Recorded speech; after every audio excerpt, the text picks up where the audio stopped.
What is good, everyone? Welcome back.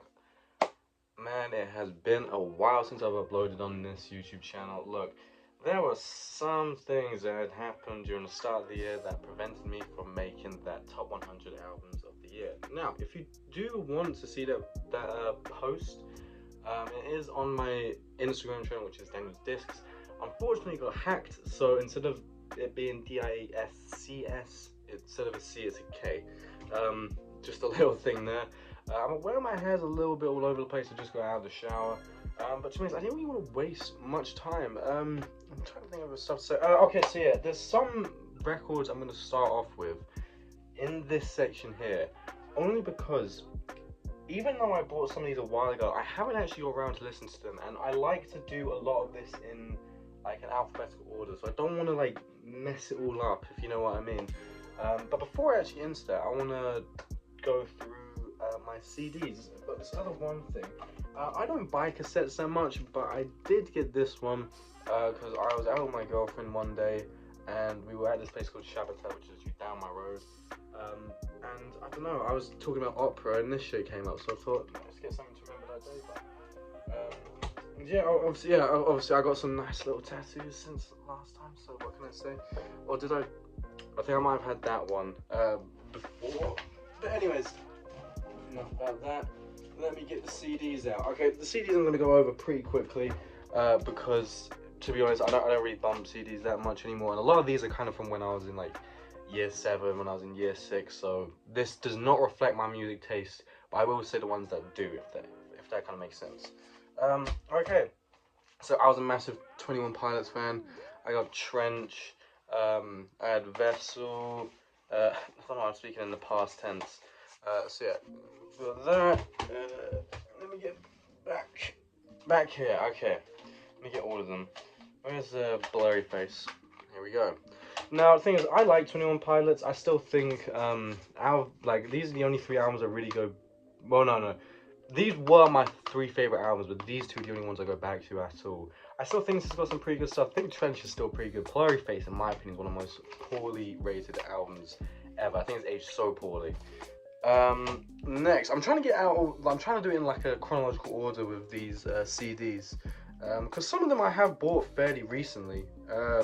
But yeah, this was so bit of lore. This was the first ever like physical copy of music I ever had. I got this for my birthday. I think I must have been like 9 or 10, something like that. I used to Bastille was one of the first bands that I really properly kind of fell in love with. To be honest, I don't really like him that much now, but this was the first CD I ever got.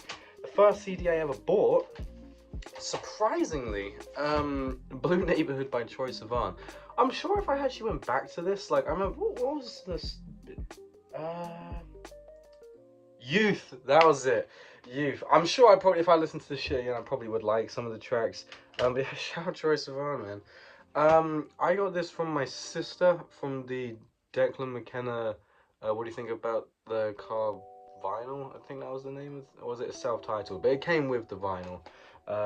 So she gave me that, which was nice.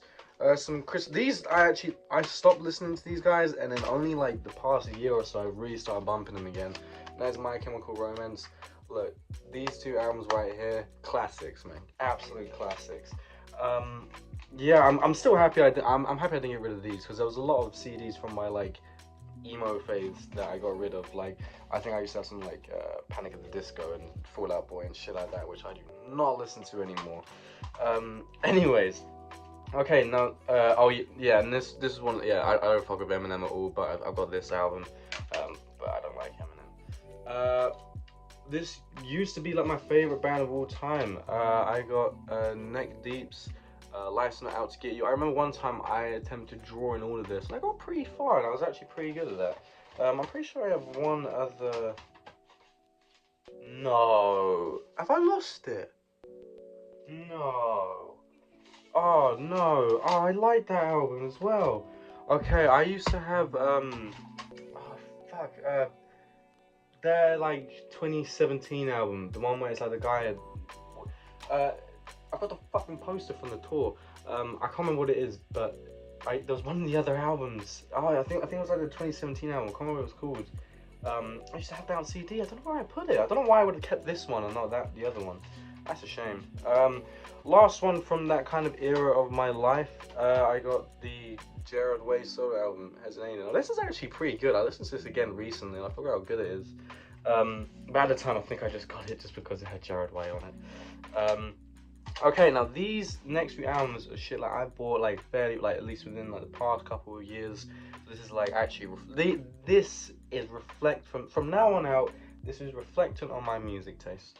Okay, one of the first CDs I ever bought when I started to live in Brighton was the latest Aphex Twin EP. This shit goes hard as fuck. I keep meaning to get it on vinyl.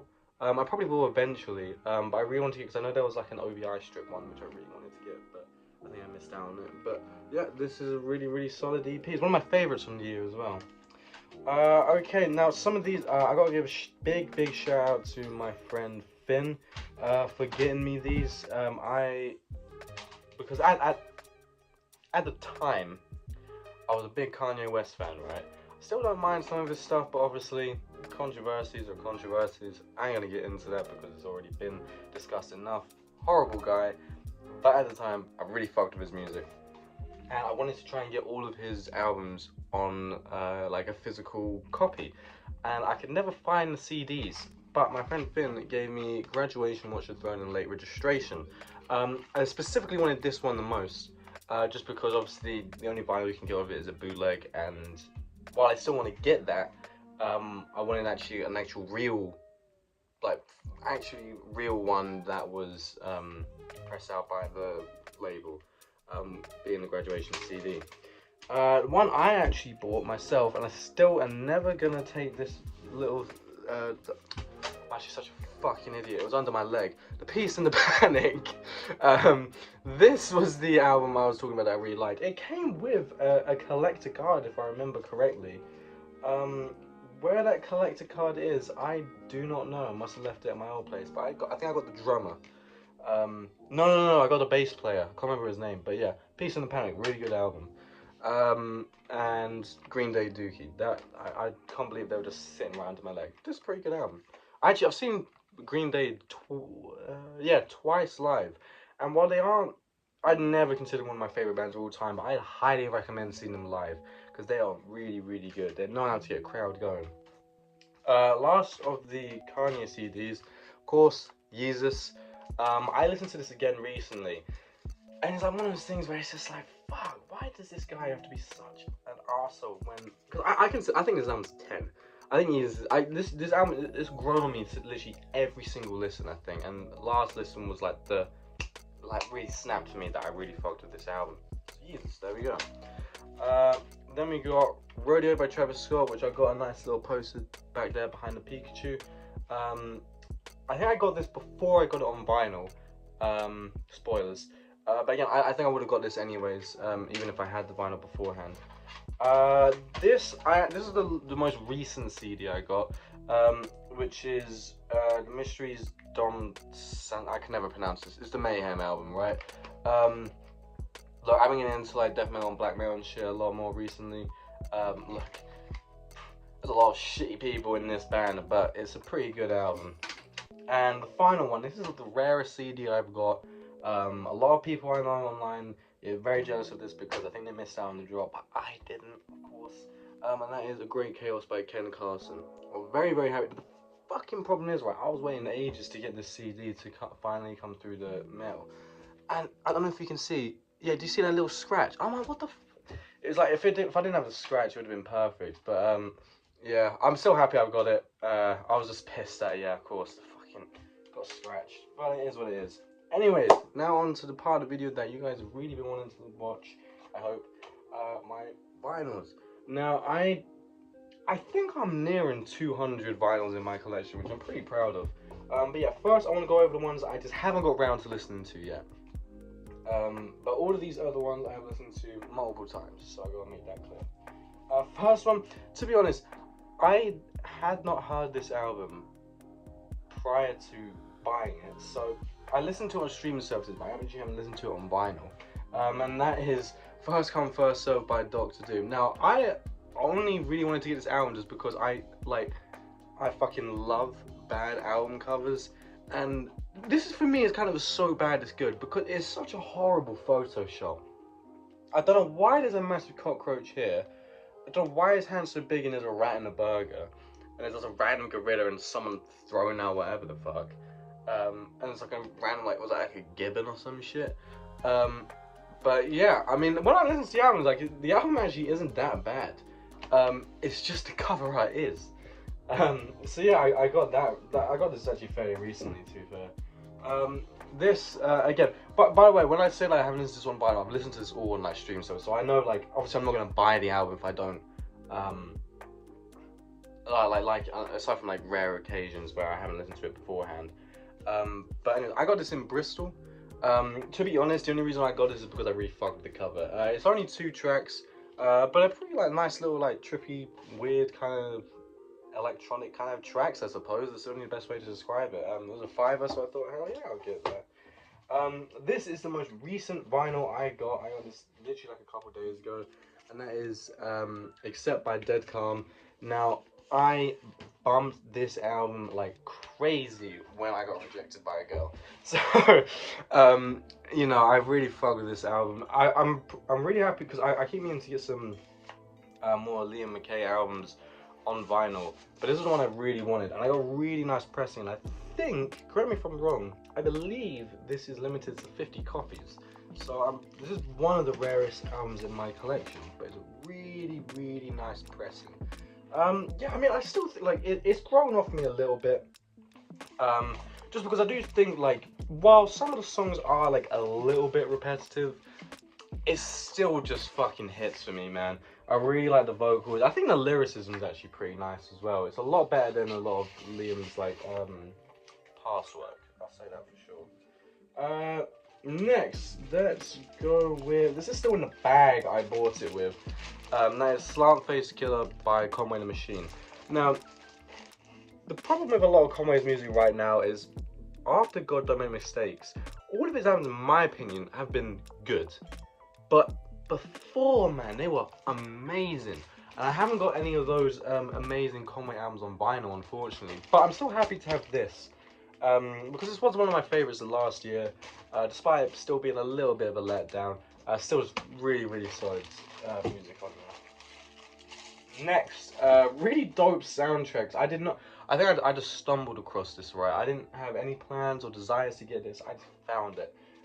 Which I was really, really happy about, and that is the Dead Space original soundtrack. Now, truth be told, I've actually never played the Dead Space games, but I used to watch a lot of YouTubers play this game, and it gave me an appreciation for this horror game. It's a really fucking terrifying game, man, but I love it. Shout out to any Dead Space fans watching this. And next, now this is a bootleg. I have to make it clear that I do know some of these albums are bootlegs. Of course I know some of these albums are bootlegs. I'm not that dumb. Let me actually just move some of these records.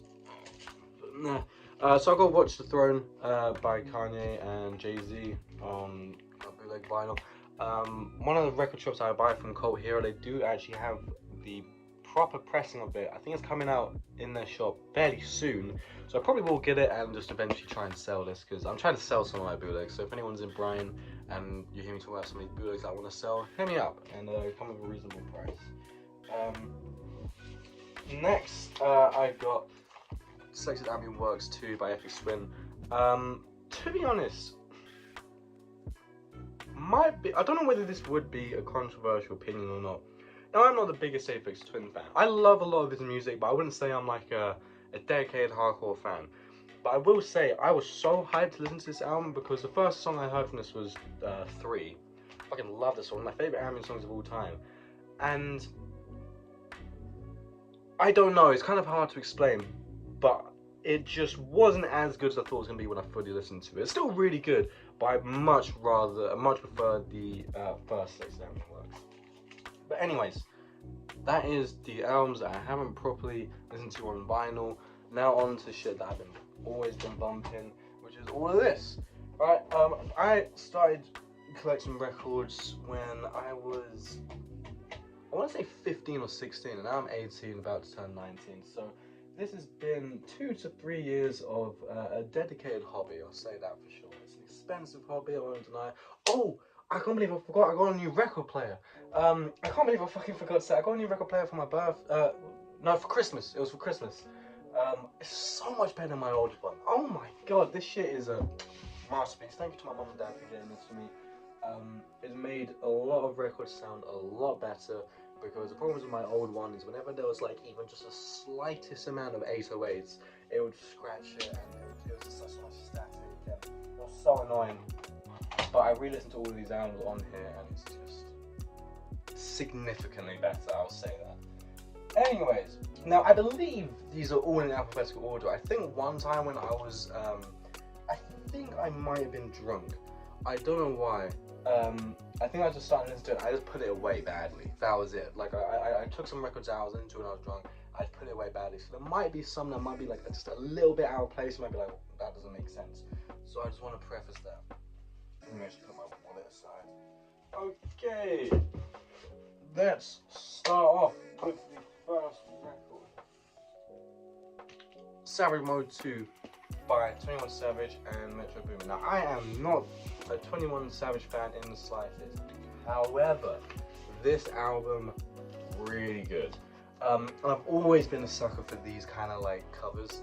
I don't know what it is about them. They just really sit well with me. I just think it looks really hard. And yeah, I mean, to be honest, I haven't gone back to this album like a crazy amount, but it still holds up, and it is by far 21 Savage's best. Like, it is insane the difference in quality from all of his other albums, but it's still a really, really dope release. One of my favourite albums from last year, Adrian Lenker's Bright Future. I like Big Thief. I was never a huge fan of them, but her solo work, something about it. It's personal, it's angelic at some points.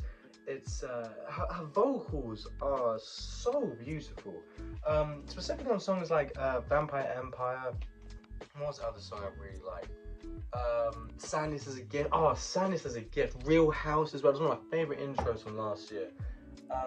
It's a really lovely record, man. It's so sweet. It feels like a big warm hug. It's a very comforting record, despite some of like the sadder topics. There's just something about her vocals, man, that not many other musicians have been able to capture. Just like those specific feelings. Because I feel like there's been a lot of artists that have captured that cozy, comfy feeling, but it's mostly come from the instrumentals, not necessarily from the vocals. But Adrian Lenker definitely does it from both aspects. It's one of the first records I bought in Brighton. It's a nice little compilation. America is Dying Slowly. Yeah, got Wu-Tang, Coolio, Pete Rock and the Lost Boys, and yeah, Mobb Deep and all that. Yeah, I mean, it's so I don't really go back to this one too much, but I just thought it was a cheap record. I thought, hell yeah, I'll do that. Next. Now, also, I should say, I mean, if you've watched my previous videos, you'll know that one of the things that really jump-started my record collection was, unfortunately, it was like a distant relative, unfortunately passed away, and he had a massive record collection. His parents were like, Danny's starting to collect, does he want any? I said, hell yeah. And this is one of them, and I'll explain some more that will come that were his. But yeah, Animals, I really like House of the Rising Sun. I mean, come on, it's a classic. Yeah, really nice little classic rock record. Now coming back to Aphex Twin, we got some more here. Probably my favourite EP from Collapse. Bit of a basic pick, don't get me wrong. Collapse, I remember bumping this like crazy when I started college.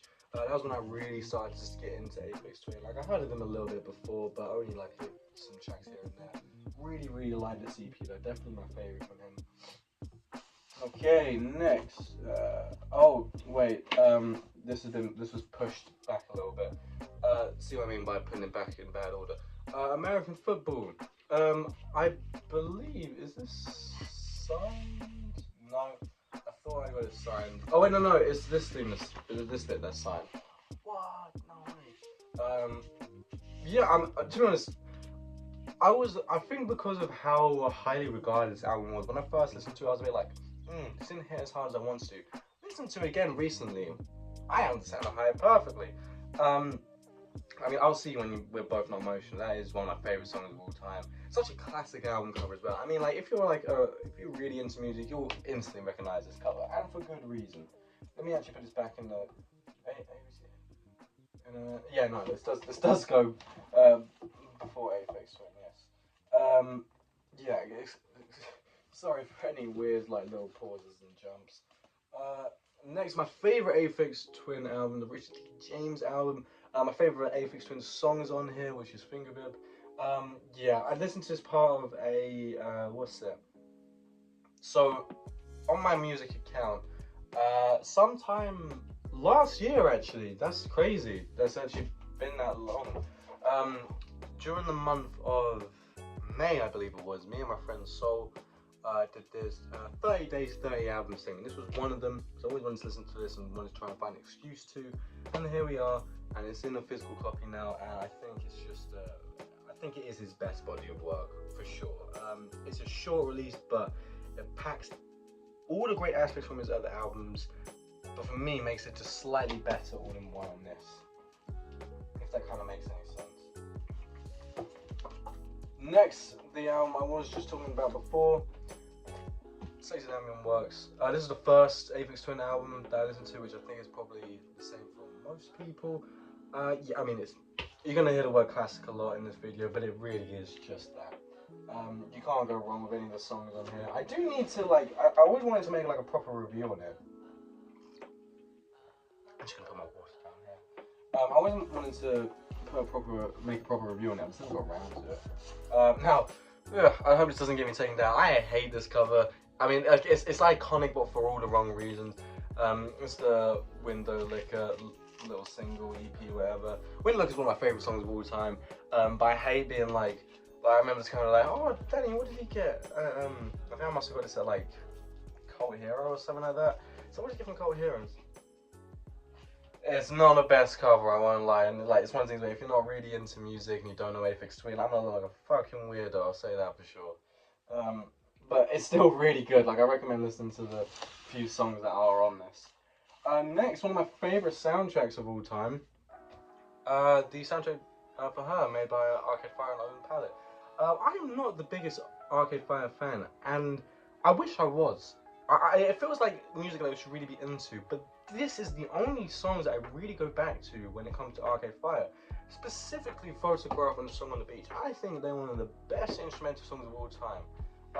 Photograph, in my opinion, has arguably, aside from like maybe one song, the best usage of piano of all time. It is such a beautiful song, and so is the film is just as beautiful in a very kind of disturbing way, but it's still beautiful, and I highly recommend watching the film. But I think I listened to the soundtrack prior to watching the film, but I definitely gained a better appreciation for the music once I watched the film. So I don't think there's any wrong way, like in order, whether you listen to the music before the film or the film before the music. You're just gonna gain a better love for both sides, whichever order you decide to go through it. Next, this is the first. Is it death metal or black metal? My mind's a little bit foggy right now when it comes to genres. This is the first from that genre that I ever got, which is Under the Sign of the Black Mark by Bathory. This was the first of that genre I listened to just from friends on Musicgram, and I fucking love it. It is just non-stop chaos, brilliance. I love the vocals on this, man. It's not because I feel like a lot of the problems I have with like a lot of modern day black metal and death metal is just some people just force the vocals so much and it just gets boring. But it doesn't on this, which is just what I really like about it. Next, I got Bauhaus Records. This was from my distant relative that unfortunately passed away. Can't lie, I don't really fuck with this that much. So I'm just gonna put it away.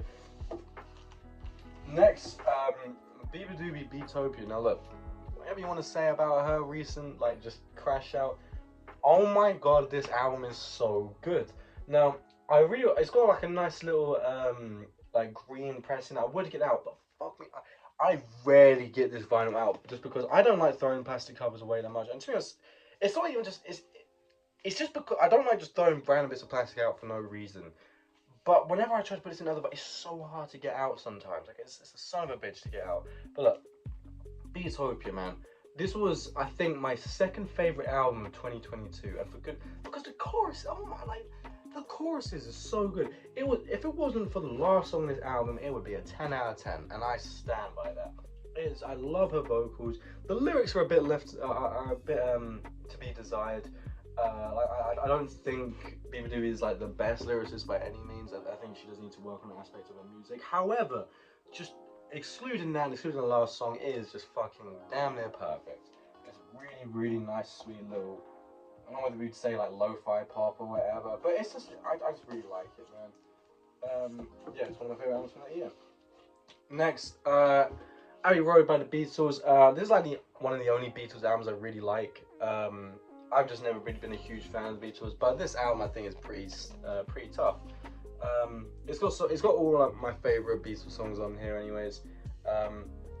Yeah, there's not really much to say about it. I mean, like, what has been said about this album already? You know what I mean? I still think the Beatles are like just like a tad bit overrated. Which, actually, I don't even know what I'm gonna say, because I feel like just everyone under the sun has said that at one point, but I just don't think like they're even close to one of the best bands of all time. But I still think this is a really good album. With that being said, I do have one more Beatles albums, which is a little compilation. This also has some of my favorite songs on it as well. But I got to say a little what was the word I'm trying? A little what am I trying to think? Where did I get this? It's like a little record market thing in Brighton, and I went to get it there. I was a bit disappointed because I was hoping to get a lot more, and that was like the only thing I could find that I really wanted. You know, everything else was a bit like I can take it or leave it. Let me get this up. This is a bit to back as well. Record Fair, that was the word I'm looking for. I got it at Record Fair. Oh my goodness. I really need to space some of these out, you know. Alright, next. One of the most underrated rappers of all time, Binkus. This one also one of the first. I got this at the same time as the America is Dying Slowly album. It's one of the first records I ever bought in Brighton. And for me, this is the only best way to describe this guy. It kind of feels like a B-Tech Nas. It's just a really solid EP. I'm surprised this guy hasn't got more like attention. Like, I'm surprised. Not necessarily. I don't think. I'm not surprised he hasn't got any like mainstream attention. But I thought maybe he would have had like a bit of a cult following or something like that. But I'm just surprised he hasn't, because it's a really good EP. But I don't think he was like around for long. I don't think his discography is that long. From what I remember.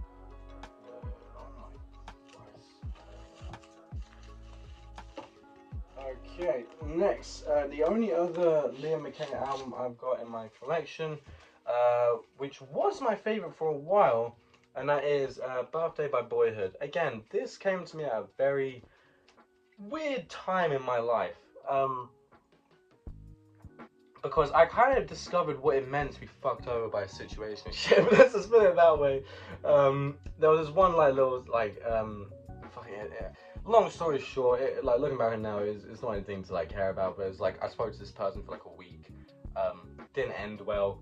And I was like, I need an album to express myself. And this was the album. So, you know what I mean, it is what it is. It's still a pretty good album though. I think the last song on here is really a heartbreaking song. Going back to now, I don't love it as much as I used to, but this was his best release up until the album I showed earlier, Accept. Okay, next. This is where the pretentiousness comes through.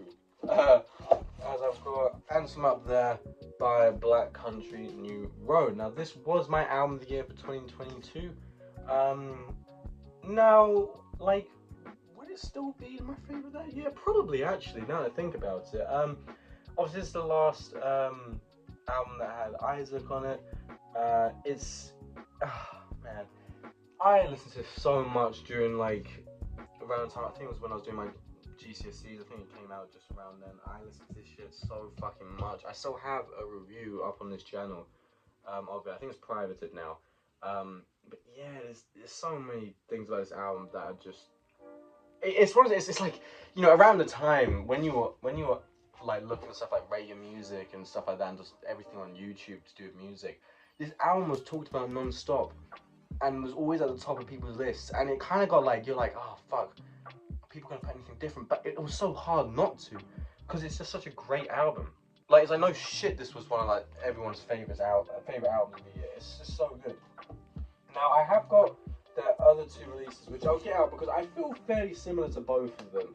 So I'm just going to get them both out right now. And that is obviously, what's it? Yeah, for the first time and Lima Bush Hall. This was a bit of a surprise to me because I didn't know. I prefer this to that for sure. They got obviously their new album coming out. I haven't listened to the single, so I don't have an opinion on that right now. But this was definitely a surprise because when I heard they were doing a live album, I thought they were going to do a live album from stuff from here and that's from there, but it's completely new material. And I mean, it's not one of my favorite live albums of all time, but it's a very good one. I'll say that. Put that away. Absolute classic, Master of Reality by Black Sabbath. I really keep meaning to probably dive into their discography. Again, can I use this word again? It's a classic. It's one of a lot of my friends online. It's one of their favorite albums. I perfectly understand. I get the hype. Is what I'm trying to say. Okay, now we get on to my favorite artist of all time. Now, before I get into this, actually no, I'll explain it as I'm bringing this up. 333 by Blade. So I'm gonna go going through all the Blade albums I've got. Now he obviously recently put out a bunch of new pressings for I think it was Crest, D&G, Trash Island, was it RIP Blade EP, AVP. Was there any other albums? Did the Fool? I think the Fool. Did the Fool and Spider? I can't remember if those were the two albums that got pressed as well. But I have bought them all on Rough Trade. They're just waiting to be shipped. So they will be in this collection hopefully soon. I want to go over. Look, I fucking love this cover. I mean, like, come on. There's so much to look at. And if you listen to the album, this really like represents the album well, in my opinion. It's my favorite back of vinyl, if that makes sense. Now, also with these, I just love the sleeves, like the effort they put into this. Now, so this is the first pressing of 333, but it's just a normal black pressing. I mean, you got the most colourful cover, and it's just a normal pressing. So, I don't know if there was a second pressing. I don't think there was now that I think about it. But if there is, and it is like a better looking pressing, I'll probably get that as well, to be honest, because I completely missed out on the first pressings of like Glue and Work on Dying, which I'm still pissed about. But I'm just glad I got them in my collection anyways, which I'll be getting on to shortly. Now, 333, in my opinion, is probably Blade's worst solo work, in my opinion. I probably got Exeter over this, to be honest. This used to be my favorite for, well, not my favorite Blade record, but it used to be one of my favorites for a very long time. I just think, like, there are so many better albums out there by him. I think there's some, like, bit of, not like, I mean, there is some kind of underwhelming verses, but a lot of songs on here that I think just could be better, if that makes sense. Speaking about Exeter, here we go. I mean, technically, like, because whenever I do, like, a ranking Blades albums or whatever, technically this is like an EP, I suppose, but I think this is one of his most underrated in his discography. It was a very big transition period, obviously, in his music, and it's kind of like, it separates a lot of fans, obviously, but for me, it's made me become an even bigger fan.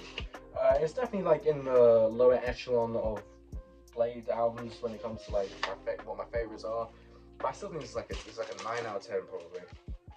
Not a single bad song here. Great Echo 2K features on here as well. Oh my goodness. So many goods. I mean, like, look, you look across all Blade albums, there's not a single bad Blade feature. Single bad Echo 2K feature. Put this back. Yeah, sorry for any of the awkward pauses as well. I don't expect everyone to watch this video all the way through. Next, now this is my spoilers, because I probably will end up making this videos not soon, but hopefully sometime by the end of the year or the start of next year, which will be my top 200, potentially top 300 albums of all time. Spoilers, this is number one, my favorite. I mean, technically this is a mixtape.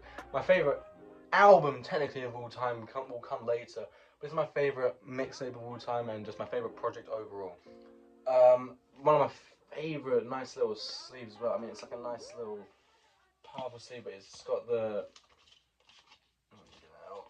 like, I mean, it's just perfect. I could go on about this album, man. I really, it's just such a fantastic debut as well. And I'm so happy I got this on vinyl. It's one of the vinyls I probably played the most. It's one of the most listened to albums of all time as well. It's just so perfect. There's no other way to describe this album except from it just being perfect. I love every single song on here. I love the way he uses auto-tune. And it's like, sure, it's a bit of a basic pick to say this is your favorite Blade album, but again, it's like, it's for good reason. You know, it's like, no shit, this is one of his best. I'm always surprised to see that some people just like don't have this up in their like best Blade albums. I really think it just is. It's either this or it's either that or this. My second favorite Blade album, and one of my other favorite albums of all time ever since. This was the only, because I got all of these other Blade albums from Cult Hero, but this is the only album they didn't have at the time. I believe they have it now, so I ordered this off of Rough Trade. And annoyingly, it did come with a few dents, so it's kind of peak. But yeah, again, what is there to say about this album that hasn't already been said? It's definitely it's second best in my opinion. Nice little white pressing. Definitely, I'd probably say maybe. For me, I think this is his best album lyrically, but I think he has like. It's kind of hard to explain. For like personal reasons, it's my favorite album lyrically, but I can get why some people might say like The Fool is his better album in that aspect, which I don't think is far off of Everson's for sure. And I think it's probably like one of his most focused records, if that makes sense, when it comes to lyricism. Oh, I put this in the wrong way. I definitely think it's one of his most focused albums for sure. But for me, the lyrics on here just hit way harder. I mean, like Skin, Are We Being For Real? Like that. Sorry for all the plastic sounds.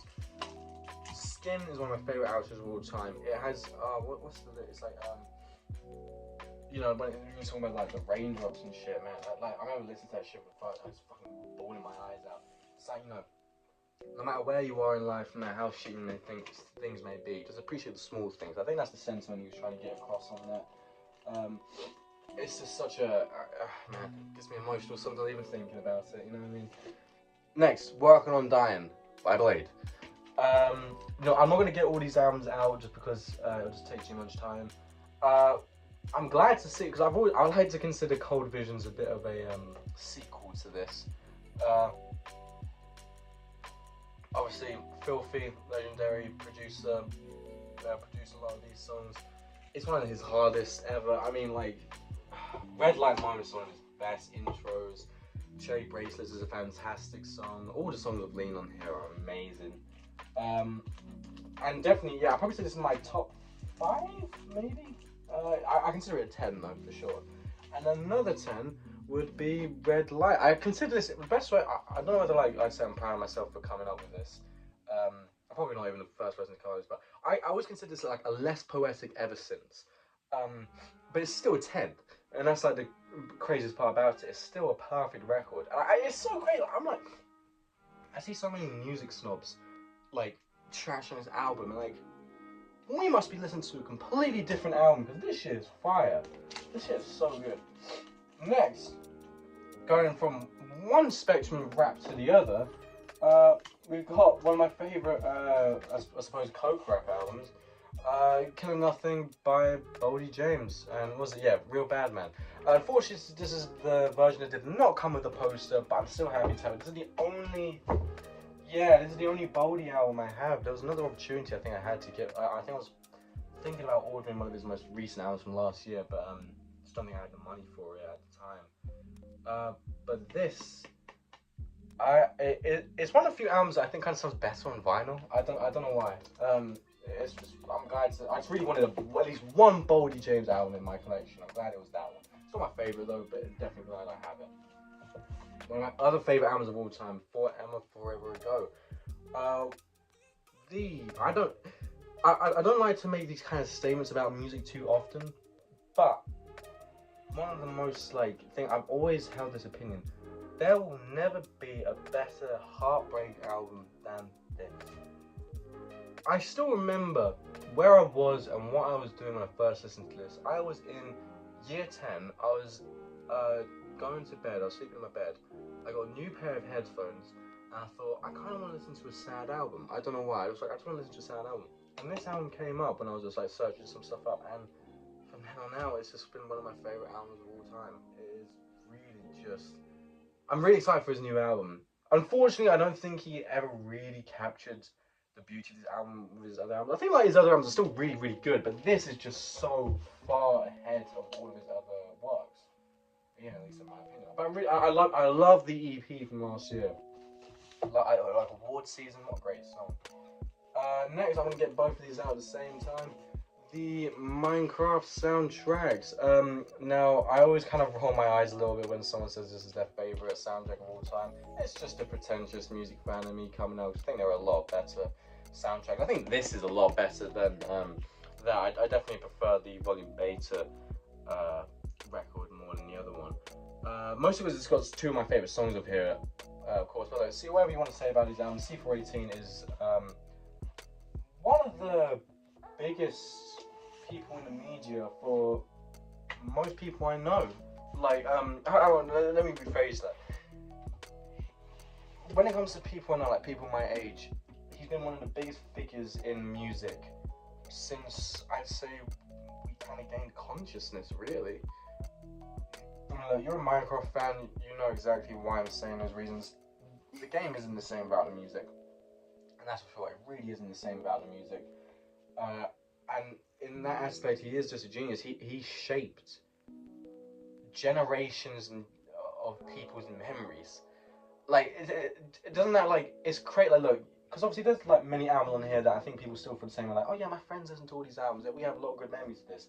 But the fact that he discovered a world of kids and teenagers and some adults, obviously, at the time, their memories won't be the same without the music, and I just think, like, I know he probably knows that, but I really think some people just don't grasp how crazy that is. That without him, so many memories wouldn't be shaped. And that's what I love the most about those soundtracks. I haven't listened to this album much from my distant relative, Karaoke Tapestry. It's pretty good.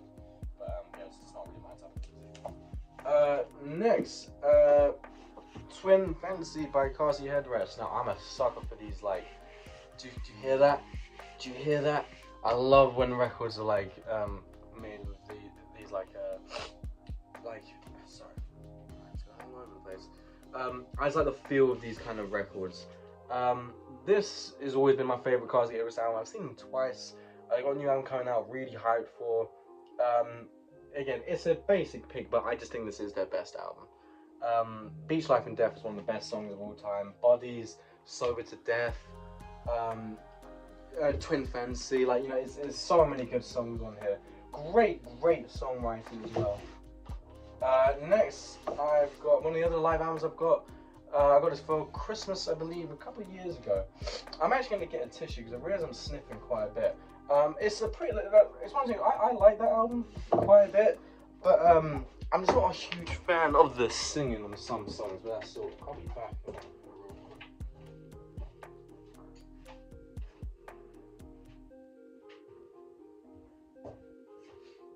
Sorry for the brief pause there. So yeah, Cassie Headrest, really dope live album. There we go. Next, now, this is one of the rarest albums I've got for two reasons. One, because the guy I'm about to speak about doesn't press albums too often, and if he does, it's not really too high copies. But on top of that, it's signed. And when I posted it, he reposted it on his story. And that is Dusk Till Dawn by Cartier God. Now, I don't know if you can see the signatures. I think that should be a bit clear. I think a lot of it is on the plastic, so I don't tend to take it off. There is like a little bit there, but where it gets even better is he also signed the sleeves as well. Get them out. Ah, there we go. Yeah. Really happy. It's one of my favorite like I just really wanted to get this because I really wanted a signed copy of one of my favorite artists from my favorite genre.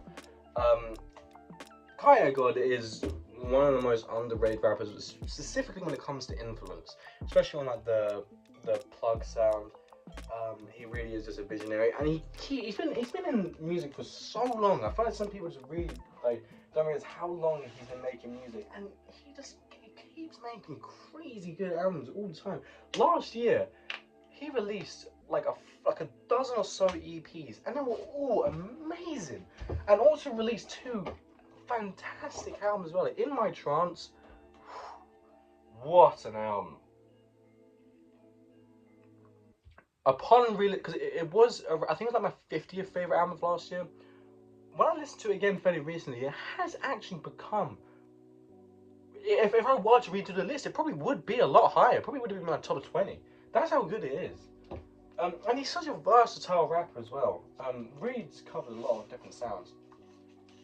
Next, Charlie by Charlie XCX. This is my second favorite Charlie XCX album. This is also one of the first albums I bought when in Brighton. I used to be a massive Charlie XCX fan. I still like some of the music. I like Brat, but I wouldn't say it's even close to being her best. Because this is her best, how I'm feeling now. This is one of the best hyperpop albums of all time. It's one of the many, was it transparent, is that the word? Record pressings I've got. I think this album is the closest thing to a perfect Charlie XCX album that we'll ever get. I think this sound suits her the best. You know, whatever you say about rap, what your feelings are on it, I just think it's a lot better. Like, she's just a lot better at that sound. Another Charlie XCX album got Pop 2. Got a really dope poster of her in the background. This grew on me quite a bit. It definitely wasn't my favourite for a while, but I'd probably say it sneaks into the top 3 of my favourite albums by her. Next, I have got Why Don't We Do It by Conway the Machine. Compared to God Don't Make a Mistake, is it a bit of a, well, I don't think it's a letdown. Is it a bit of a drop of quality? Yes, but still a great album nonetheless. I like the way the shades kind of just make this little reflecting look. It's quite nice. Look, Conway, for a while, was actually my favourite Griselda member. And then eventually, like everyone else, it became Westside Gun. But he was my favourite for a very long time. Next, one of my... would I say it's my... No, this is not my... This is my second favourite soundtrack of all time. The Cowboy Bebop album. This was the first soundtrack I think I ever bought.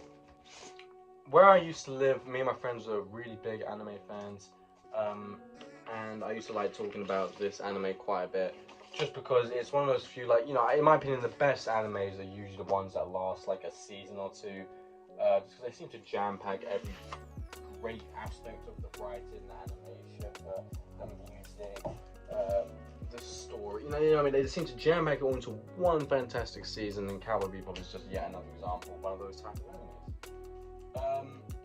I did not expect to like this album as much as I do. And that is Super What by Czarface and MF Doom. Now, obviously, this was, I think, what's I'm looking for? It was like a posthumous album after MF Doom unfortunately passed away. I'm not the biggest Doom fan. I'm not gonna act like I am. I'm not the biggest Czarface fan either. But this album is just surprisingly amazing. And I'm surprised, like, when I saw like a lot of reviews on it, people were like, "Yeah, it's alright, like it's good." I'm like, really? It's really good. Like, that's my thoughts on it. One of the best abstract experimental rap albums, whatever genre you want to call it. The Trust Exhibition by Danny Brown. I am going to be seeing him live in June for the Outbreak Fest. Shout me out if you're, let me know if you're going to that festival, because I currently don't have anyone to go with. So, but I'm really, really looking forward to seeing Danny Brown live. Never had the opportunity to. Yeah, this is like, it's kind of hard not to say this is his best album. I do think XX, like Triple X, is a very, very close second. But Choice Exhibition, I mean, it's one of the most boundary pushing albums of all time. And like, again, I know it's such a basic thing to say, but Ain't It Funny is just one, like, there will never be a song like Ain't It Funny. Like, there will never, ever be a song. That beat is just, no one could rap over that song from Danny Brown, man. It's crazy. One of my favourite albums from 2023, Quanta. Bass Jam. I cried to that when I first listened to this. Again, I'm surprised this didn't also get, like, I feel like this got kind of a bit overlooked in my opinion. I think Quanta is a fantastic album, man. It's so good. I keep, because I can't seem to find Triple X anywhere. It used to be in a bunch of record stores, but I didn't listen to it at the time. I don't like buying it offline. I don't really like buying too many albums offline. It's just like a pre-order, so I keep trying to find it IRL. But I'm yet to. But hopefully soon. Next, another little black metal album, one of my favorites, Blazing All the Sky by Darkthrone. I remember, I listened to this last year, and I think I was listening to this like in the evening. It was quite dark, and it fucking terrified me. Oh my goodness, it's one of the most terrifying albums I've listened to. But if you're really wanting to get into black metal, I cannot recommend this album enough. I'm not a connoisseur of the genre by any means, but even I know why this is called a classic. Oh man. It's unfortunately it kind of falls into one of the albums where it's like I can't necessarily pick hand pick one or two songs from it and just like put it on cue. I have to listen to the whole album in its entirety and only the entire album, just from start to finish. I can't just pick one song out of it. But even then, that experience is just still amazing. Look, it's gonna be falling under another one of those horrible person who made this record. I just really happen to fuck with it. Terrifying album. I listened to this a lot when I was like 15, 16. Just around the time this was actually now I remember, this and another album I will get on to was the first vinyl I ever bought. I got it at Resident in Brighton. This was before I moved to Brighton. I got it when I was 15.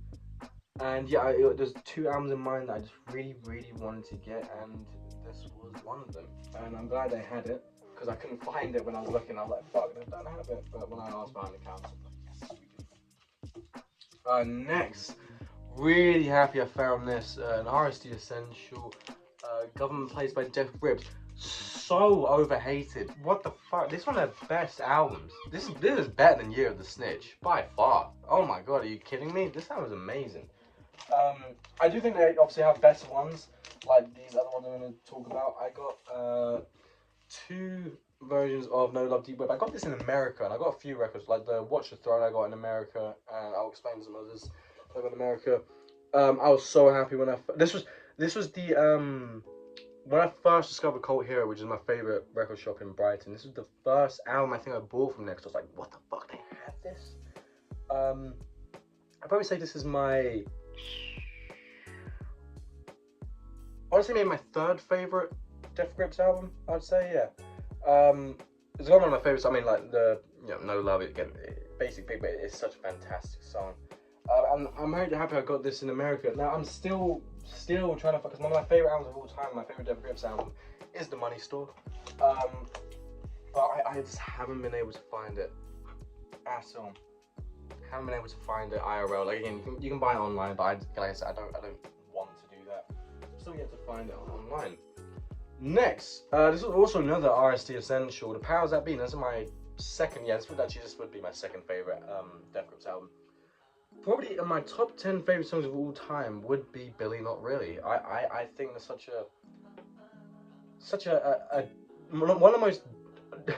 one of the few danceable Death Grips songs. It's so upbeat. Really just get like, it's one of those songs that I just always put on in the gym. You know what I mean? It's a timeless record, and I can perfectly understand why this might be someone's favorite Death Grips album. Either this or like Ex-Military or something like that. I'd be fucking lucky if I ever get Ex-Military, jeez. Next, the only Denzel Curry album I've got unlocked. I think this is super underrated in his discography, in my opinion. Way better than like a lot of his recent stuff. But I'm actually seeing him in June. That's it. Yeah, I've seen him late June, so I am pretty hyped about that. Next, I've got, there we go, Stratosphere by Duster. Yeah, annoyingly, I remember, I haven't listened to this album that much because I don't like the look of it, because I accidentally damaged it. So there was a sticker that got caught on it. I was trying to take it off as best as possible, but it ended up just taking a bunch of it off, which is so fucking annoying. But a really fucking great slowcore album. Also, one of my favourite guitarists of all time would be on Earth Moon Transit. I think that's such a perfect song. This is another album that I listened to fairly recently.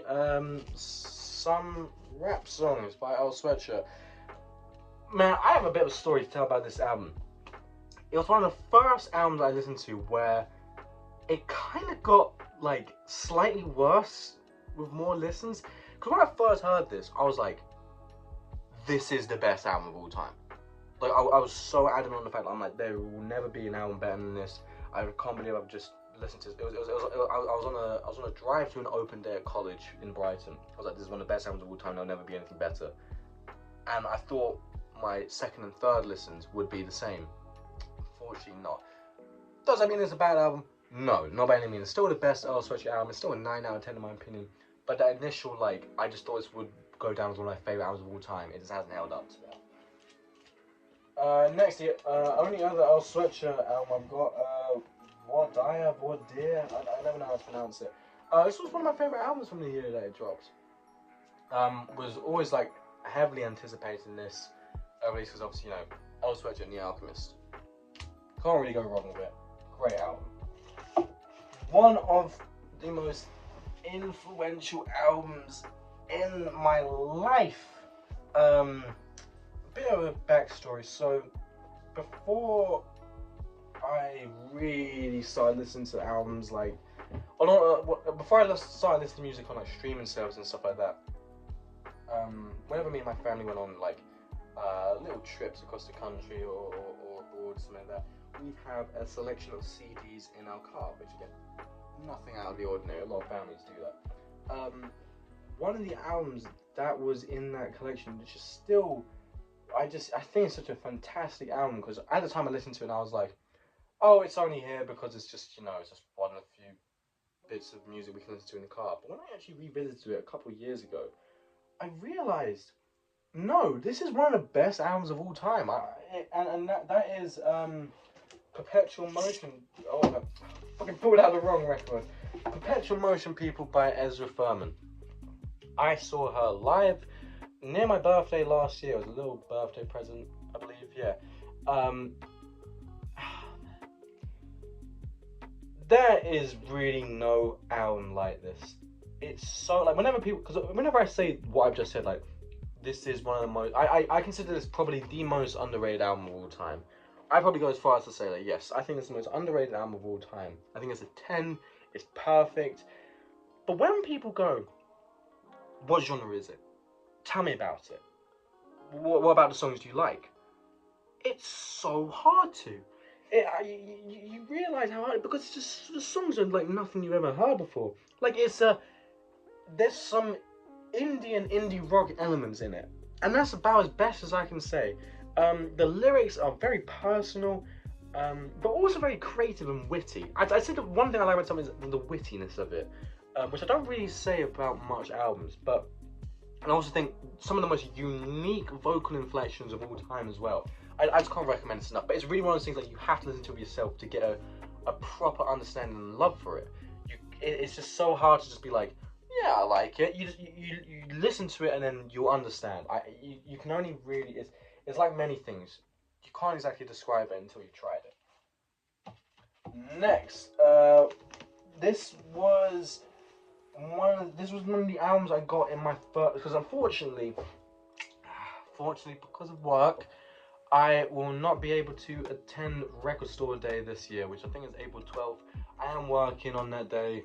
To be honest, I am a little bit annoyed because there was songs, I think it's like Bar 6, Lil Uzi vs. The World 2, and I think like a couple of other albums, but to be honest, I can see them maybe just being like, how to explain? I don't know how many people are going to buy them, in Brighton at least. But last year was the first record store day I ever attended. Now I am gonna get a pillow because my ass is starting to get a little numb. Just that no. Ah, there we go. That's a lot better. But this was this was the first. This is the second album I got on Record Store Day, and that is Fetty Wap's self-titled. This shit is amazing, man. I remember some people look back on this and it's like, oh, it's just like an of its time kind of music. No, this shit still holds up today. Trap Queen is genuinely one of the best songs of all time. Can we stop denying that? It really is just one of the best songs of all time. Fetty Wap, look, he fell off, unfortunately. But he was really like, you had to be there. You really, and even again, I was like, what, 7? Well, what was this album? I think it came out in 2015, so I would have been about 9.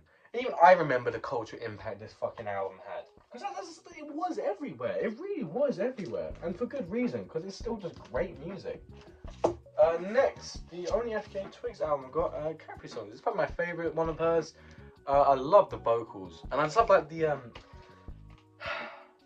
I hate using this word, but I love the vibe of this album. It's a really just upbeat, gets you grooving.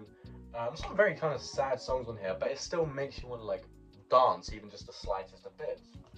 Okay, the next, I'm gonna get this out first. I got a bootleg of Frank Ocean's Blonde. This is, I got this in the first record fair I ever got in Brighton. And I was aware that it was a bootleg, but I was like, fuck, I'm probably never gonna get Blonde until I actually did, which is, there we go. Actual pressing of Blonde. So happy to have this in my collection. Again, I don't think this is one of the best albums of all time. I probably wouldn't even have it in my top 50, maybe. I probably wouldn't put this in my top 30, top 50. Something like it. Probably, if it had to be higher, it'd probably be between those ranges. But even then, whilst I'm doing my list, I still don't think this is probably going to finish as high. But it's still a fantastic album. I'm not trying to slate it. It is popular for a reason. Two of my top 25 favorite songs of all time are on this album: Self Control and White Ferrari. Basic picks, but fuck me, are they great. One of the most overlooked songs on this album, though, the outro, Future of Free. People are like, oh, it's too long, and the fucking the audio clip lasts too long. It is a perfect outro. Shut the fuck up, man. It is a perfect outro. I listen to it all the way through every time. I don't skip it. Like, why? There's something about that audio clip that always gets me. I'm surprised it hasn't really resonated with many big Frank Ocean fans. I don't know. Next, Frank Ocean's Future's DS2.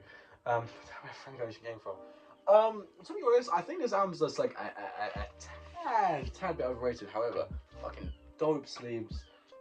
Really love these sleeves a lot. I think this is just a tad bit overrated. I get the cultural impact. I perfectly get the cultural impact. I get what it's done for trap.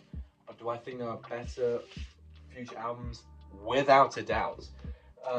Like I think Monster's a lot better, easily. The Wizards, High Off Life, Hendrix. What are the other albums of his I liked recently? Actually, no, those probably be the only ones I'd have above. Other Future album I got. Was this an RSD Essential? I don't think it was. But I just got this because I was like, hey, it's another Future album. To be honest, this is actually a lot better than I expected. It has got an R. Kelly feature on here though, which is a bit of a kind of disgusts me that I do have an R. Kelly song in my collection, but we'll move on. No. I was about to say something else. No. Giles Corey, self-titled, one of the most soul-crushing albums of all time. Yeah, I mean, Blackest Bar is one of my favourite songs of all time. It's a really just, it's just so gut-wrenching, man. It's one of those albums like when you see most depressing albums of all time, that usually comes up. Actually, yeah, no, this has got good pressing. Let me actually get it out because there's only a few more albums. Because a lot of the albums I've got are just ordinary pressings where it's just like one colour, see-through bottle, stuff like that. But this is actually like one thing I do rate about the Flenzer's drop. Oh, I also got a book with this as well. It's somewhere over there. I got a book with another album from similar, from the same. You know what I'm talking about, but I don't want to spoil it. Really nice little pressing though. They really go all out with their pressings, the Flenzer. So I rate that about them a lot. Yeah, I remember some of my friends were like, "This is just as good, if not better, than Death Consciousness." Whoa. Whoa, no, this is not better than Death Consciousness. In my opinion, at least. Fuck me, I am struggling to put this back in plastic. Sorry for all the sniffs, by the way. I really don't know where this is. I think probably like the dust or some shit. I don't clean my storage unit, let's put it that way, that well. It's one of the other albums I got in America, Ghostface Killah, Ghostface Killah's Supreme Clientele. It's actually probably my favorite, one of my favorite albums from this era of hip hop. Probably in my top 3, to be fair. Ghostface Killah's probably always been my favorite member of Wu-Tang. Again, Basic Pig, but it's albums like this that really kind of solidify that statement, in my opinion. I do believe that's a bootleg. The only Gorillaz album got, Cracker Island. I think this was a really overhated album. It's one of my favorite albums from that year. Sure, compared to other releases, it's not as good, but people are like, oh, it's just really, just saying so many negative things about it. I'm like, I don't think it's that bad. I don't think it's bad at all. I think it's great. This, I believe, is also a bootleg, unfortunately. I got this in America. I got the Zelda album. What? No way. Yes. Wait. Yeah, I was really happy that I got this. This album would be great if it wasn't for that bum-ass Eminem Get On That great song. And just fucking ruining it, man. Like, look at my lips like that, you're ruining it. Like, he fucking ruins everything. I could go on about how much I don't like Eminem, specifically on this album. It could have been so much better if it wasn't for that shitty ass verse. Match the vibe of the song, please. Like all of these guys, I'm gonna list, from this genre of hip hop, I'm gonna list several rappers better than Eminem. Conway, Benny, Westside Gunn, Boldy, Rome Streets, Stove God. Stove God is, despite not having a crazy discography, way better than Eminem. Rock Marciano. Almost everyone here is better than Eminem.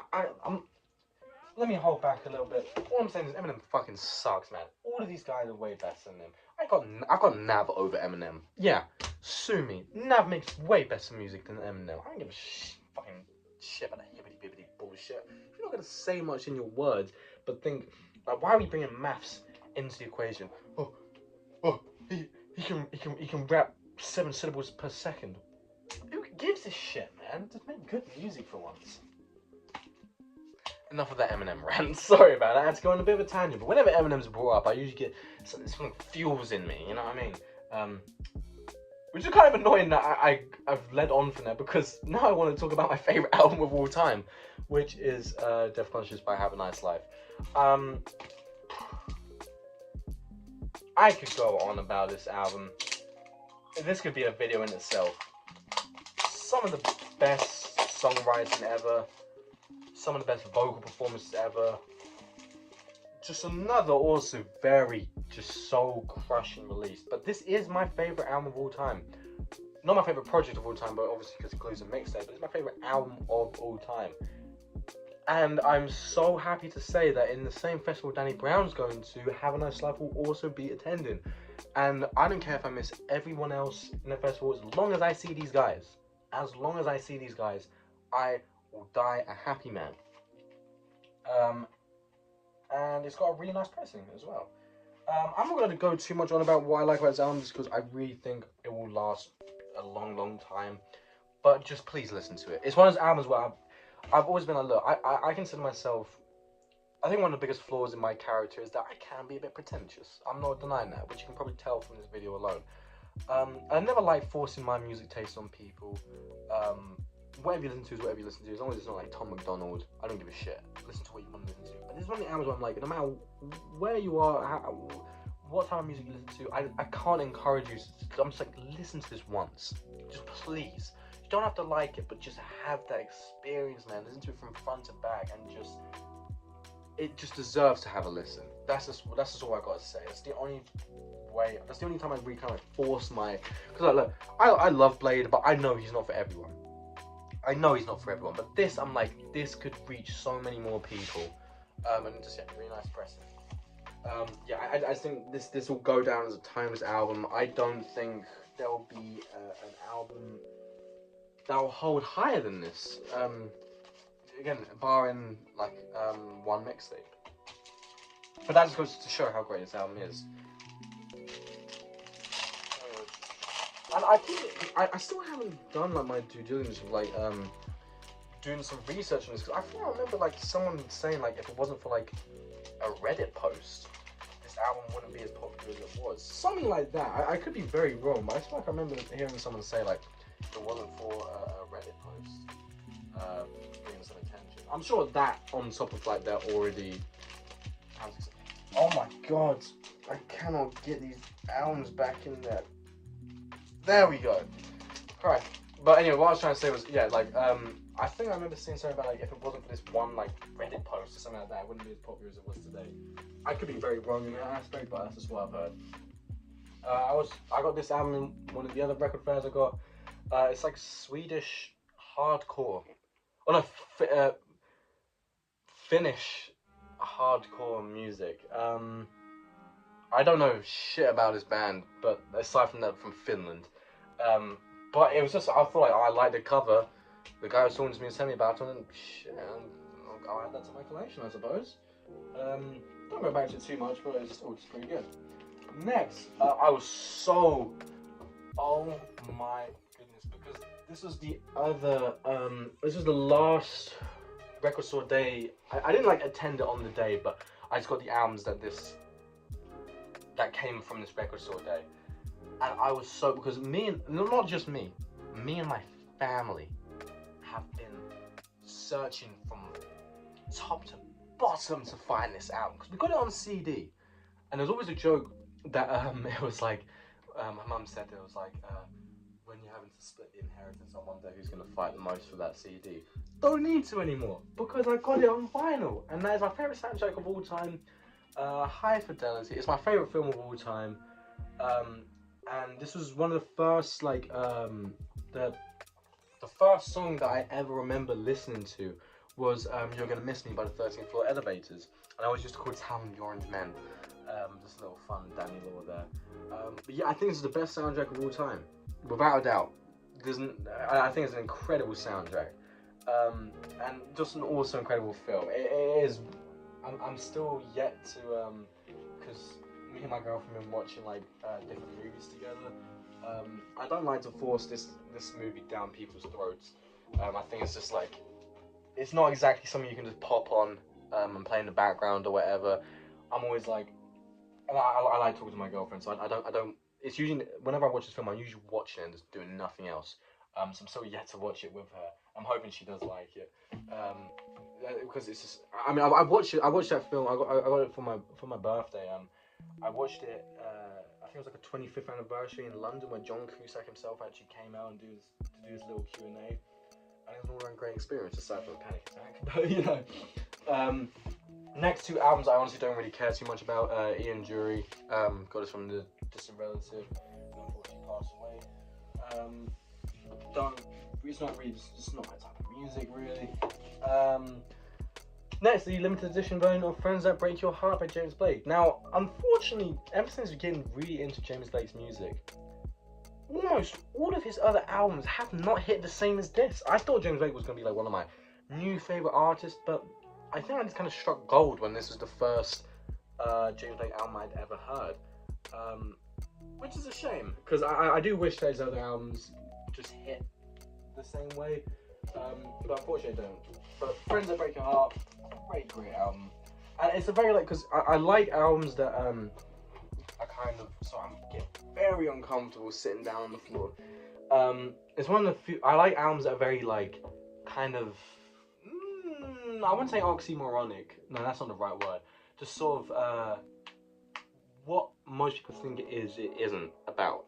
I don't know, I probably word that badly, but like, yeah, you hear the lyrics, you think that a lot of it's about like heartbreak, and in a way it is, but more from the perspective of losing a friend, which I think not many albums, especially not many mainstream artists, have ever really covered. Because obviously, love will always be in music. There'll always be a song about love. There'll always be a heartbreak song about love. But there's not much stuff about friendships, and I think that album hit it spot on. I don't listen to Hendrix that much, but this is my favorite album of his. It's a really dope little rock album, yeah. I got a few Jimi Hendrix stuff as well. Like, I got some like radio sessions and like compilation stuff. I had a little phase of Jimi Hendrix, but it didn't last too long, unfortunately. I listened to this album once. Don't have an opinion on it. If you like it, you like it. There we go. Next, this is where my friends are gonna be frothing at their mouths once they hear this name. JPEG Mafia.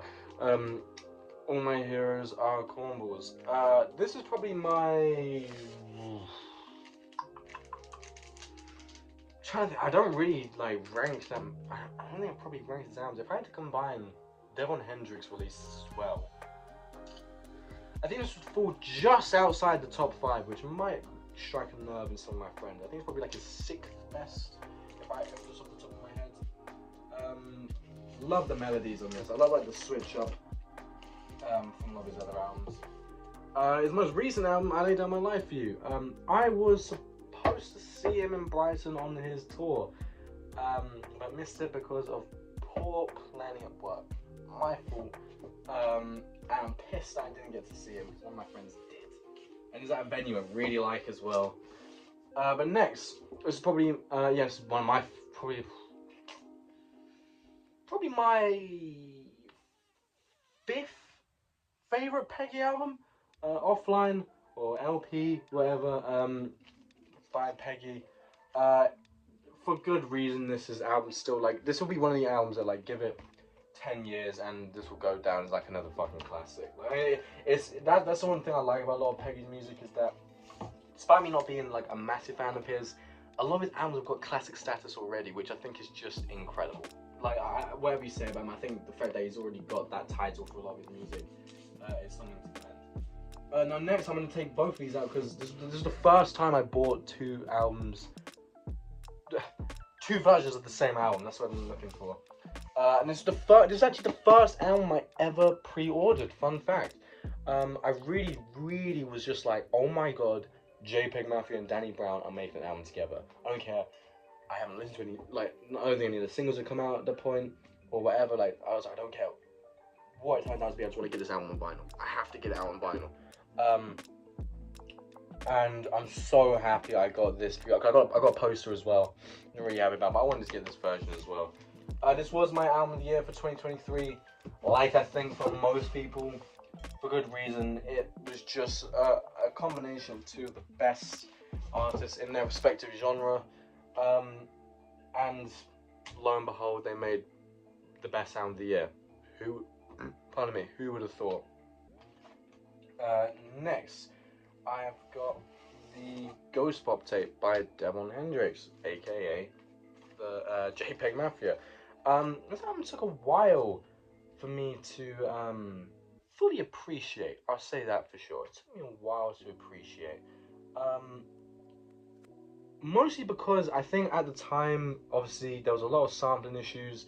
This wasn't out on many streaming services aside from like SoundCloud and shit and YouTube. So it was hard for me to get into this album because all I could do was just listen to it on different services. So I couldn't appreciate it. But now that it is out on streaming services, like on most streaming services now, like fucking Spotify, obviously, I'm able to appreciate this album for what it is, and it is just a great album. I can't get it out because fucking sleeve's a bit of a bitch. I also like this bit as well. I really like it. And I think it's like because I know there's like a pink version of it. I think from Urban Outfitters, I want to say. I haven't got that version. I know some of my friends do, but I'm happy I got this one. Next, I have got the last album. I got Peggy Veteran. I really want to get Joe Chillworld, and so now he did release a few first pressings for what's it? A lot of his Devon Hendrix stuff, but I just missed out on it completely. I'm very, very, very happy I got this album. It's grown on me a bit recently. But what I mean is, like, I'm very happy I got this album. I'm just happy that I've got more Peggy albums. That's all I'm trying to say. Because I know I need to try and find those Devon Hendrix albums, but they're fucking son of a bitch. Because it's like, Jesus Christ. And some of my friends are very lucky to have them. Next is one of the first albums I bought. It's shaped. I will say, like, I still have a soft spot for this album because it did shape my love for music, I suppose. One of the first albums I had on repeat. Goodbye New Riddance by Juice WRLD. What 13-year-old boy did you not know was listening to Juice WRLD? It's the only album I've got of his. I don't go back to it that much, but I still think it holds up a little bit, despite the horrible lyrics. Alright, now going on to be honest, I don't really want to, because I feel like I've just spoken about these albums so much at this point. I've kind of given the respect it deserves, and don't want to give them as, like, any more respect just because of who he is. So I'll just go over the Kanye albums that I've got in my collection. Airwaves and Heartbreak, really good. Donda, my favourite album of 2021, but probably my second favourite album now, which will be replaced by an album coming down later. My Beautiful Darkest Fantasy, got that for my birthday. The College Dropout. Stuck behind there. Great. Oh, that's why. Ooh, that could have been a lot worse. Late Registration. I thought it was going to tear off some fucking cardboard here. Controversial, I guess I have this in here. First Vultures. I actually like the Vultures albums. Are they a big drop off to his other albums? Yes. But I still think there's some good songs on there.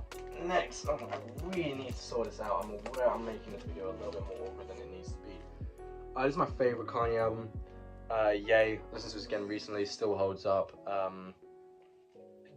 One of the last few great albums from him, unfortunately. Where did I put? Oh, I don't know. I thought I put it with these other ones. I'll get on to that later. And I got a bootleg of Yeezus, which I'm actually quite happy to have in my collection. Because I was like, for a while I couldn't find the CD IRL anywhere at least.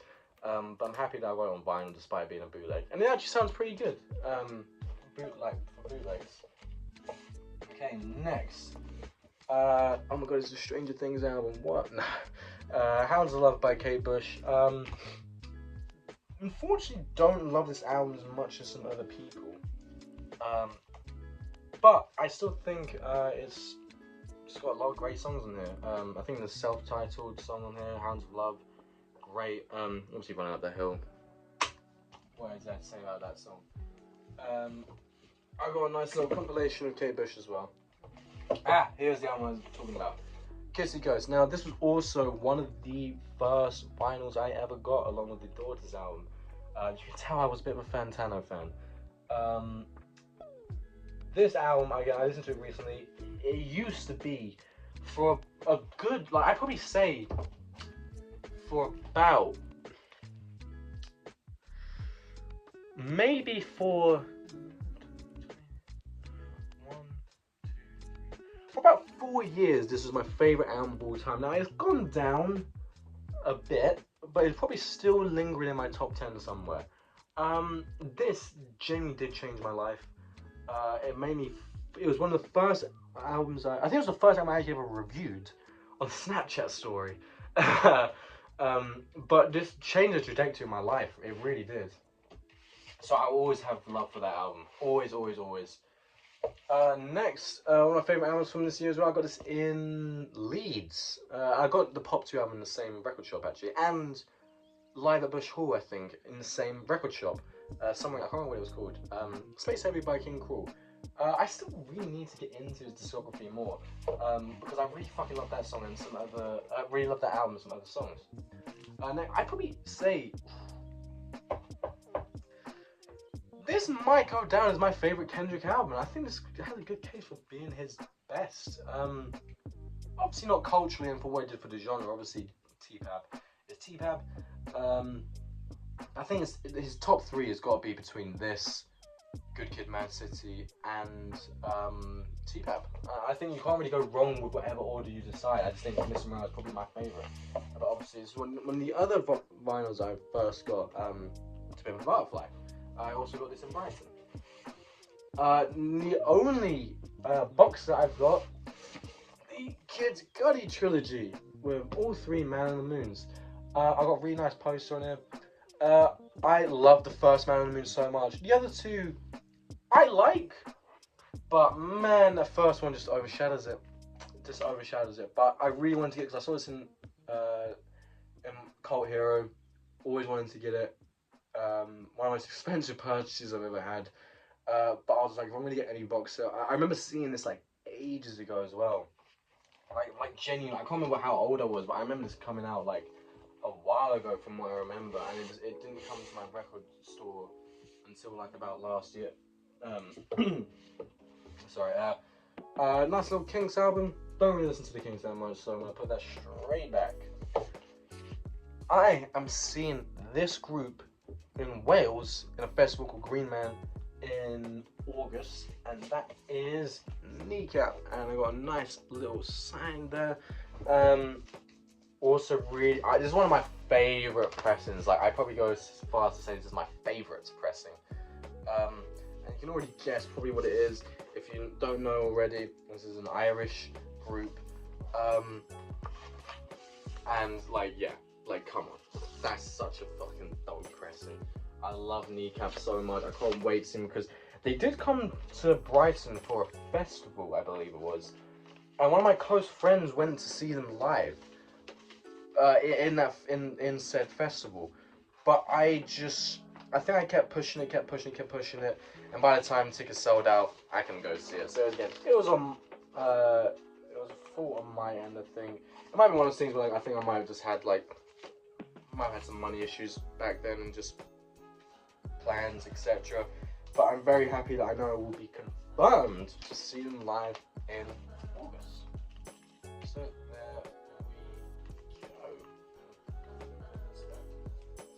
alright, there we go. And there we go. Christ, it's still how long have I been fucking cool? Almost an hour and a half, Jesus Christ. Yeah, I'll still keep going, I suppose. I'm probably gonna, I don't wanna rush it though, but it feels like I might have to. I've got plans.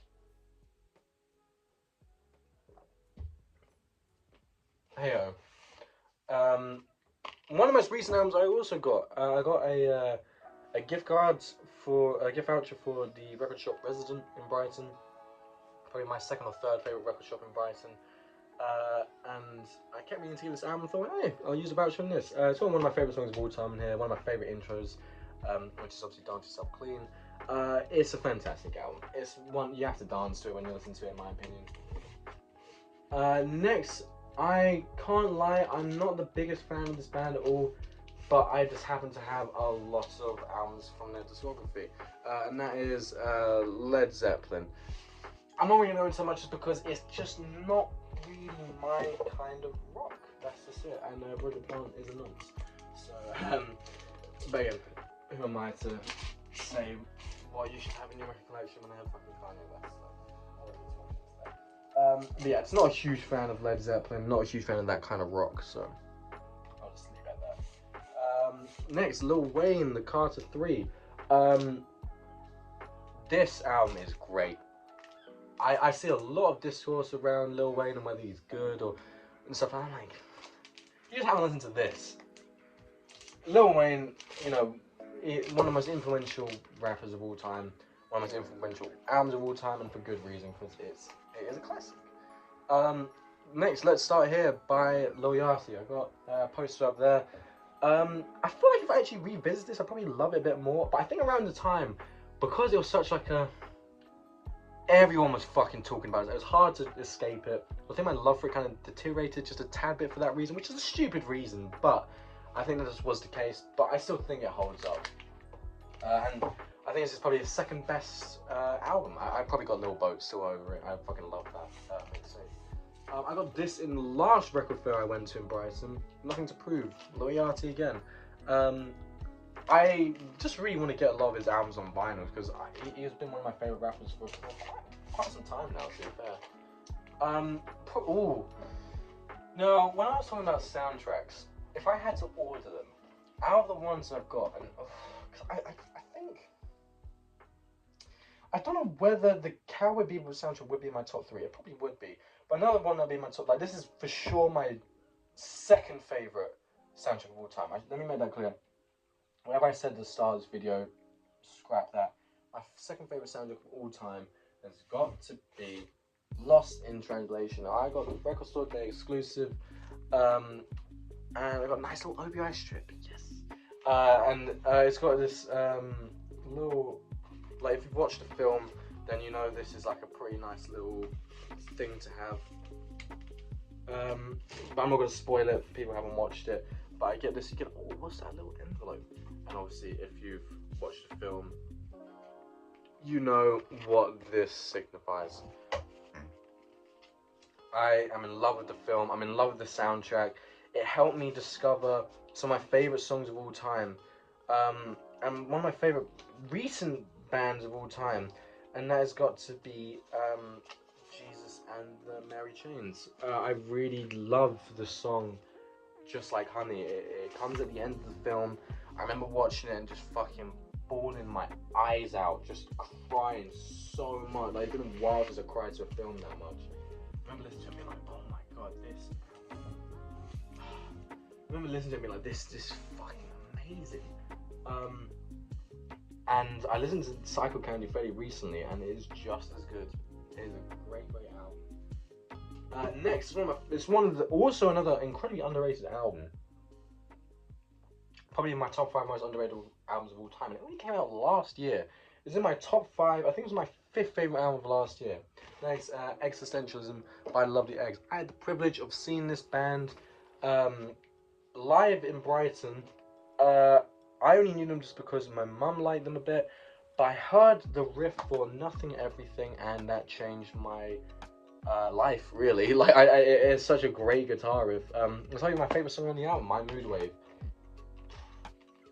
My Mood Wave is a fantastic song. I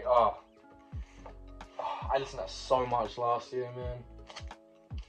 I actually put another album just in here. I'm not going to talk too much about these albums because, again, I'm just not a huge fan of them, really. I got a Lynyrd Skynyrd album, I got a Madness album. Actually, I do like the Madness album quite a bit, but Lynyrd Skynyrd should give or take, to be fair. Probably be something I sell a few years down the line. Okay, I'm coming to the last little section. Sorry if I've been rushing a little bit. This is my fucking sitting down here. It's a son of a bitch, man. My mouth's dry and shit, so I'm just trying to get through this as quickly as I can, whilst also giving the albums the love that they deserve. Now, Beloved Paradise Jazz by McKinley Dixon. I was very, because I think it was like the last copy they had in the record shop. I can't remember where I got it, but it's like the last copy they had. And I know some people are still kind of struggling to get this album, from what I've heard at least. I didn't go back to it as much as I wanted to, but it's still great. I remember, I think I was getting this on the way, I was with a mate, and I was on the way, I bought it during a break between one of my lessons, and just got it on the way back. Stupid anecdote to say, but this just kind of came to mind. Best disco album of all time, Off the Wall, Michael Jackson. It's classic. Not a single bad song in here. It is perfect. It is a 10. It is just, it's timeless. Again, Michael Jackson, weird Donny, but fuck me, did he know how to make a good song? You know, probably should have said that. Anyways, another album I also bought very recently. Getting into a little bit of jazz recently, man. Only really the basics, you know. Right about midnight, Miles Davis. I put it on. It's one of the first albums I played with my new record player, actually. When it comes to like new albums I bought. Man, Miles Davis is probably an artist I do need to get into a bit more, because it kind of just seems like all of his albums are like just as good as the other. Like, you don't like rate your music and shit like that, and it's like all the albums are rated so highly. So Must have been doing something right. Probably should check more albums out. Because I think I listened to, what's that fuck? Bitches Brew. That was the first Miles Davis album I listened to. And I think that's probably the wrong start. Because I liked it, but it wasn't as good as I thought it was going to be. Now, an album that I had high expectations for, which also met and exceeded, Loveless by My Bloody Valentine. Man, oh man, oh man. It's like... I get speechless every time I fucking look at this album, man. It's amazing. And it's like, yeah, you see us always on, like, you know, best albums of all time lists. No fucking shit. Like, it's one, like, it's just like, yeah, of course this is one of the best albums of all time. It's amazing. Like, are you, like, I find it so weird when people try and hate on this album. Like, the mixing's bad or whatever. Oh my god, enjoy your life. How miserable do you have to be to care about mixing that much? You know what I mean? Like, that goes for, like, so many other albums. Like oh, it wouldn't have been really good if it wasn't for the mixing. I get that, like, maybe if you're really into music theory and just really, like, into the production side of it. I guess once you make music and produce music, you can see why, like, mixing might ruin some albums. But for me, I'm like, the music's good. I don't give a fuck about the mixing, man. Just let me play the music in peace and stuff. You know, it's like, you know, this album's really good when people aren't saying down your ear how bad the mixing is. You actually enjoy it. Next, the only My Chemical Romance album I've got on vinyl, Welcome to the Black Parade. Really good, happy I got this alternate cover because I actually fuck with it quite a lot. But yeah, I didn't really listen to My Chemical Romance a lot recently. Specifically the song I Don't Love You. I think that song is just fantastic. I think it's great. Next, really happy I got this Nails out. I've been getting into Nails a bit more recently. And this was my favourite albums last year. It's like barely even 20 minutes. It feels like just like a 20-minute song split into like, what, 10 tracks. It's a very big punch in your face kind of album. I love it. Next, classic in the genre of rap. Everyone says one of the best albums of all time, not just in rap, but just in music in general, and for good reason. I don't think I hate it in that regard, but I completely see why there is so much hype and love for this album. And there is a sticker holding this little thing I'm trying to say. Oh my goodness. Why? Oh, I have so many stickers that just need to be taken off sometimes. I could get onto this album later. See what I mean? Like, fuck stickers, bro. Like, ruined so much shit. Illmatic by Nas. We got there eventually. Oh my god. Yeah, I mean, look, I'm not the biggest fan of 90s rap, but even I know this shit is fucking amazing. Yeah, I mean, you just have to listen to it to really understand why it's so good. I perfectly get why this is some of people's favorites rap album of all time. Perfectly understand, it's great. But I just think 90s hip hop in general is just like a little bit overrated by old heads, that's all. One of my favourite Nick Cave albums, Ghosteen. I think I listened to this. This came to me at a very odd time in my life as well. I wasn't doing great mentally, and was just trying to find an excuse to say the albums. And this was one of them. But it's a really beautiful album. I really love the cover as well, and the lyrics behind it are just fucking soul crushing. When you properly read through the lyrics, you're like, holy shit, what the fuck did Nick Cave go through, bro? It's great though. It's a long album, but it's definitely worth every minute. One of my other newest favorite Nick Cave albums, Wild God, his last album. This is one of my favorite albums of last year. Oh Wow Wow, Final Rescue Attempt, Song of the Lake. Man, these songs are really good. There's always been something about Nick Cave's vocals that have always just enamored me. They're fascinating vocals. I love them. Not a terrifically great person from what I've heard, but you know, really good music. I got a nice little single here. I got this in a record fair that I was kind of disappointed to go to. Not the biggest Outkast fan, but of course that song is really, really good.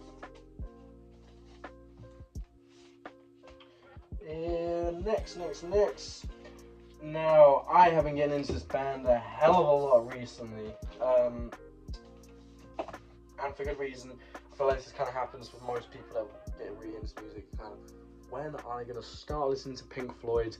And that has been from about the past year or so. Animals is probably my favorite Pink Floyd album.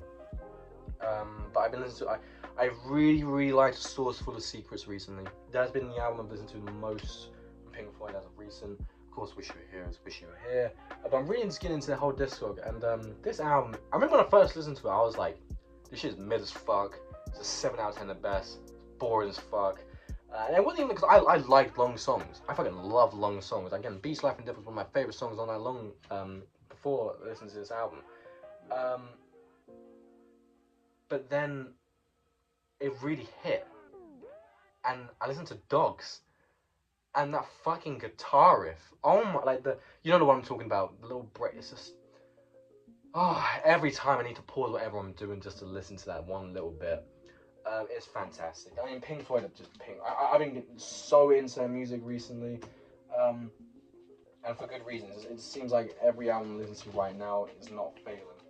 I'm just really liking The Source Full of Secrets. I can't stress that album enough. So good. Self-titled Playboi Carti album. Really happy to get this.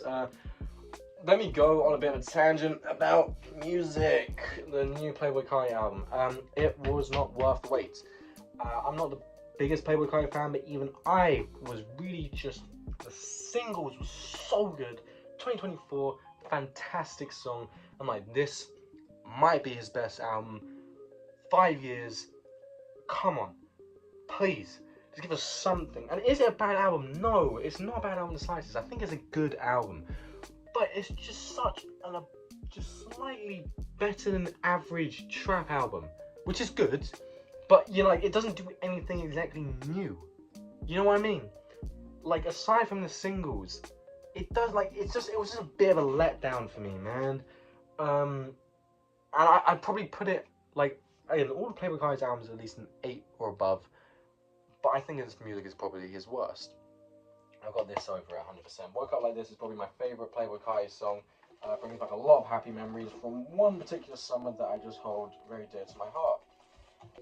Next, my second favourite Playboi Carti album, Hold On Red. I'm really happy that I got this, because, what was it, what was I trying to say? It just wasn't, like, I couldn't find it anywhere, and I was waiting for it to come out into a record shop. It got pressed recently, and I was really happy to get it. Yeah, I think this was, like, whatever you say about Playboi Carti's music, I don't like him as a person, obviously, but wow, the impact this album has had. It's probably the most recent influential album in rap, if that kind of makes sense. Like, this album changed the landscape of rap as we know it.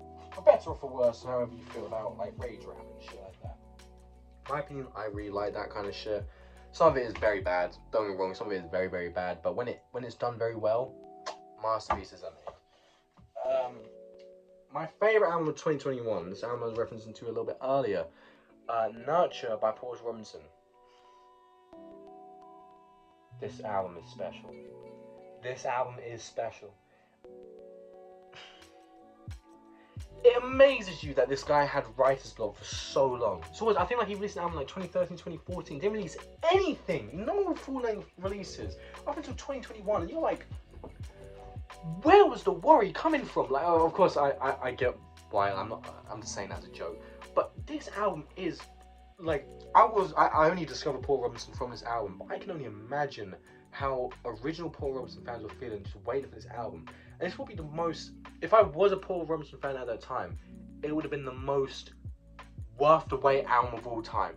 But fuck me, this album is great. It's so good. I could go on. This is one of my favourite albums of all time. Probably will end up in my top 5, definitely top 10, without a doubt. Whether it will stay in my top 5, I don't know, but it will always be in my top 10. The vocals, amazing. I love how he switches from that, like, high pitch to just his normal voice. The production on this is some of the best I've ever heard. The lyricism, also some of the best I've ever heard. And just some of my favourite songs of all time end up on it. Because when I was trying to do, so for some context, when I've been referencing my top 25 songs of all time, so my dad recently asked for me to make a playlist for him, which is my favourite songs I've ever heard. And he asked for a top 10 initially. I went, I can't do that. We do top 25. And the album I struggled with the most was genuinely this one, because there was just so many songs I wanted to put onto the playlist, but I only wanted to do 2 per artist, because I feel like if I didn't, it would just mostly be Blade songs and Kanye songs. You know what I mean? It kind of wouldn't be a proper playlist in that aspect. But I was really struggling to pick like the 2 songs from this album that I wanted to put in. I think I settled on Look at the Sky and Musician. I'm a sucker for like climaxes in songs, and Paul Robinson just nailed it. He didn't do it in a cliche way, he did it in his own original way. The music videos are also spectacular. I just can't get enough of this album, man. It is one of the albums where if I'm having a shit day, pop this bad boy on and it will make my day better almost instantly.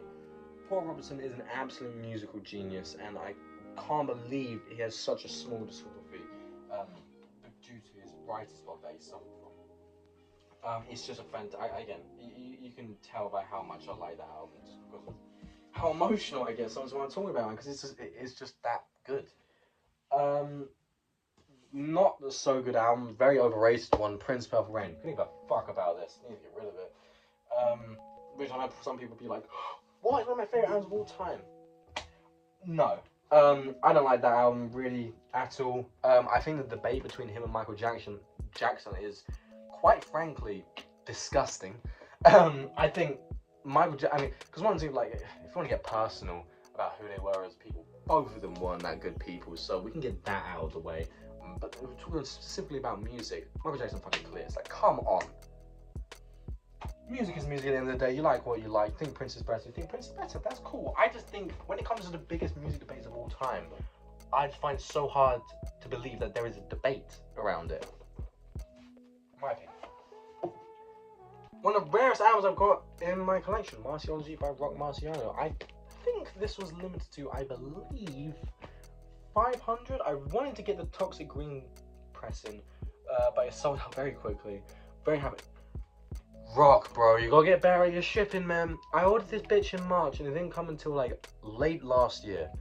So I was getting no worse from this. It was fucking frustrating at some point, because I fucking love this album, just wanting to get it on vinyl, and thankfully I do now. So no more complaining. The other Rock Marciano album I got this in Bristol. Same with the one of the albums I spoke about at the beginning. The Pimp Pyre Strikes Back. Rock Marciano, I think, is one of those guys that if I'd probably listened to a lot of his albums, there's not really a single bad release. I've listened to like a handful of his projects and I've never been disappointed. Like, sure, some of it sounds the same, but fucking goes hard. Like, it's really, really good. Next, probably one of the most overrated bands of all time, but the only album I really like from them, OK Computer, Radiohead. Even then, I think, like, I bought this album when I was starting to get into buying records, and I used to love Radiohead, man. I just love Radiohead. There are some songs I still really, really enjoy. I'm not denying that this. I think Radiohead have got a lot of mediocre albums. Do I think this is a mediocre album? Not in the slightest, but I don't think it's one of the best of all time by any means. It's probably like an 8.5 if I had to give it a rating. Airbag, fantastic song. Paranoid Android, so overrated. Subterranean Homesick Alien, decent. Excellent music for a film, incredible. Let Down, best song by Radiohead. Calm Police, also great. Fitter Happier, whatever. And almost the rest of the songs I couldn't really care about aside from No Surprises. Yeah, I could go on about how much I don't really like Radiohead's music. I think Kid A is one of those overrated albums of all time. Whiny little shit that is Tom York. Don't like his vocals that much anymore. I've always said with Radiohead, is always, for me, it kind of seems like Radiohead for me have always been like a gateway into music outside of rap, at least from like people I've met, and how I felt about them was that I was listening to a lot of rap music at the time, started to obviously find there was different genres to listen to, and Radiohead was kind of that gateway to that. Similar. So look, do I hold a lot of love for this album in that regard? Yes, because obviously it did change I hate to say that Radiohead album changed my life, but if it wasn't for this album, I wouldn't have discovered my love for other genres. But because of those love for other genres is why I don't like this album that much anymore. Because I think there's several better albums and several better bands than Radiohead, in my opinion. Of course, I don't care for this album really. Rolling Stones, shouldn't care for them. And I got a Rolling Stones greatest hits thing. I don't care for Rolling Stones. I just have those albums. Yeah, there we go. Run the Jewels are a duo that I am not the biggest fan of by any means. But it's still solid nonetheless. It was a nice little gold pressing, although it looks a bit like Faye's hand more than anything. Next, one of my probably up there, one of the greatest hits albums of all time, and that is Simon & Garfunkel's greatest hits. I think this album is genuinely, it's got so many classics on it. It's been an album that's kind of been in my family's life for a long time as well, so I hold a very sentimental value to these songs as well. Simon & Garfunkel, just timeless music, man, really, like such good, happy, upbeat music, and you can't really go wrong with it. Now, aside from my Kanye God album, I'd probably say this is the rarest album in my collection. It's the album I'm most proud of getting, because the guy who sells his Bright Dog Tape records, huge innovator for when it comes to just pressing albums of like underground rap. Not many people are doing what he's doing, so shout out to Bright Dog Tapes, just for especially pressing this album, because it's one of my favorite albums from the genre. That is, I brought out the Simon & Garfunkel album, definitely not underground rap album. Black on Radio 66.6 by Space Ghost Bird. He is actually going to be produced, because another album, another rapper that Brady Dog Tapes works with quite frequently, Acid Soldier, he's made a handful of pressings for already, is actually getting a new mixtape out, or a new album out, which is produced by SGP, which I'm actually really looking forward to. I stayed up late to get this album just because of specific time jobs. It took forever to get here, but I was just so once mum was, oh, Dan, you got something in the mail. I was like, I know what that fucking is, and it's this, man. Oh my god, I was so happy, because it really is a cloud rap classic, and for those of you who don't know, I say it all the time, but cloud rap really is my favorite genre of all time. There will never, I mean, maybe when I grow older, sure, my love for it might die down, but as of right now, cloud rap is just the best.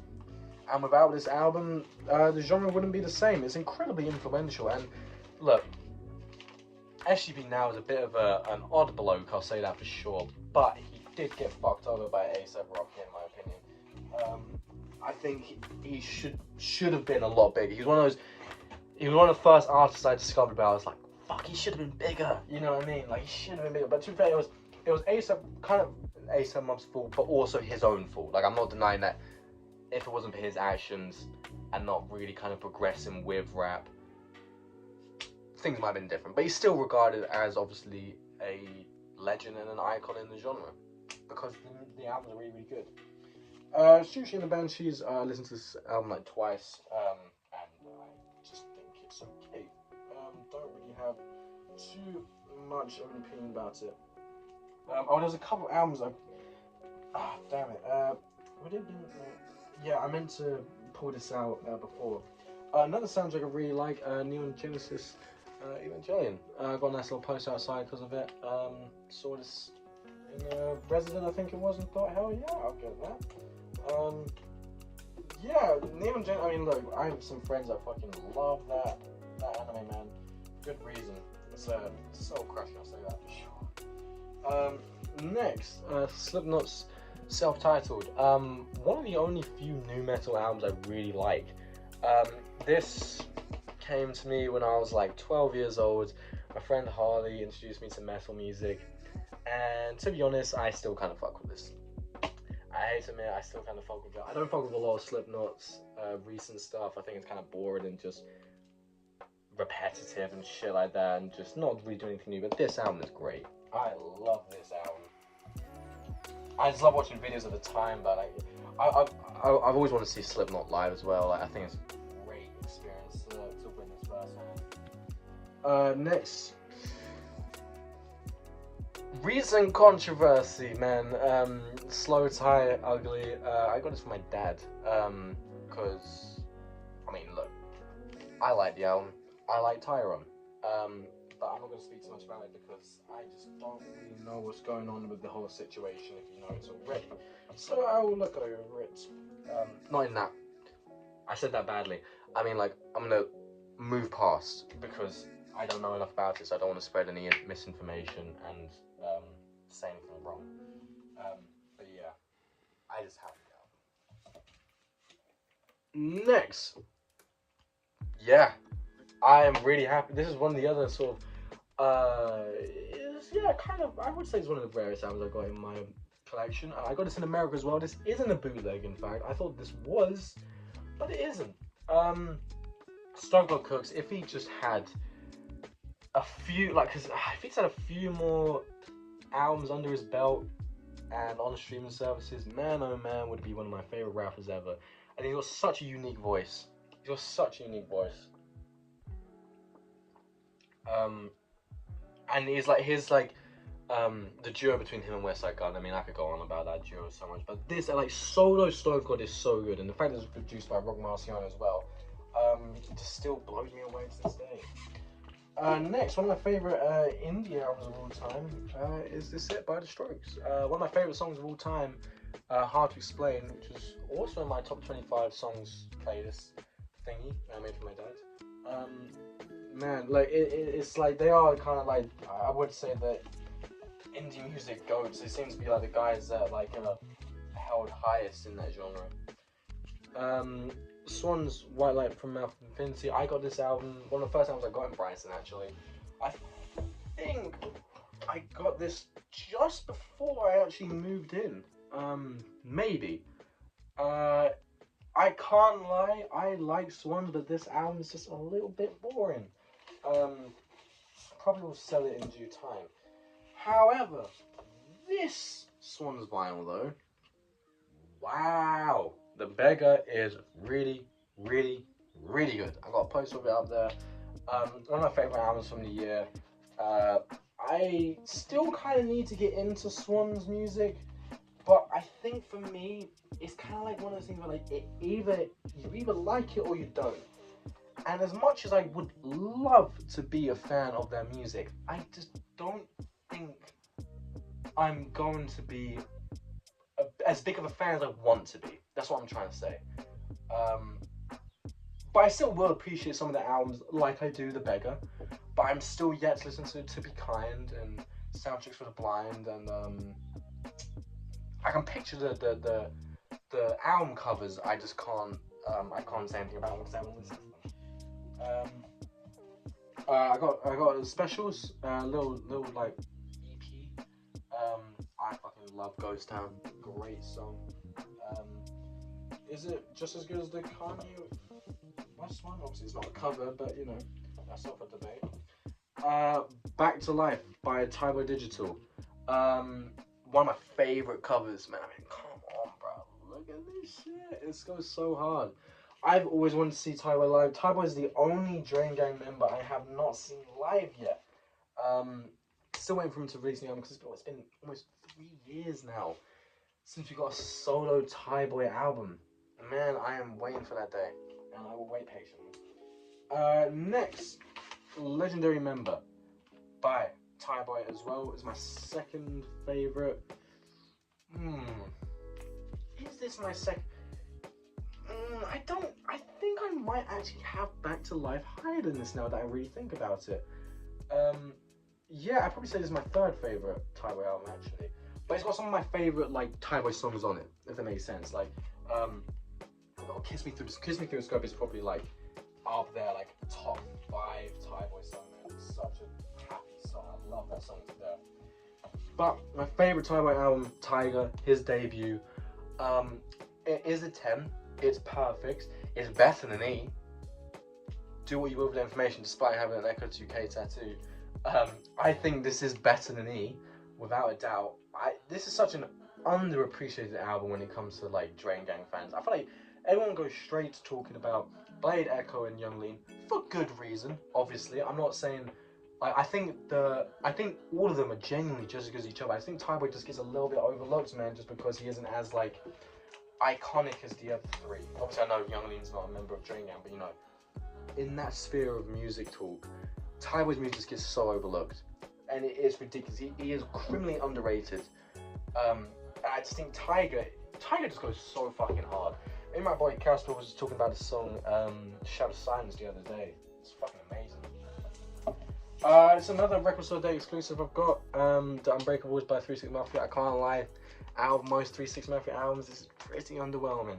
I don't fuck with it that much, I won't lie. But I just wanted it because it means I got a 3 6 Mafia album in my collection, I suppose. Tracy Chapman's self-titled. This is a very lovely, comforting record. It's kind of a bit like Adrian Lecker's Bright Future, in my opinion.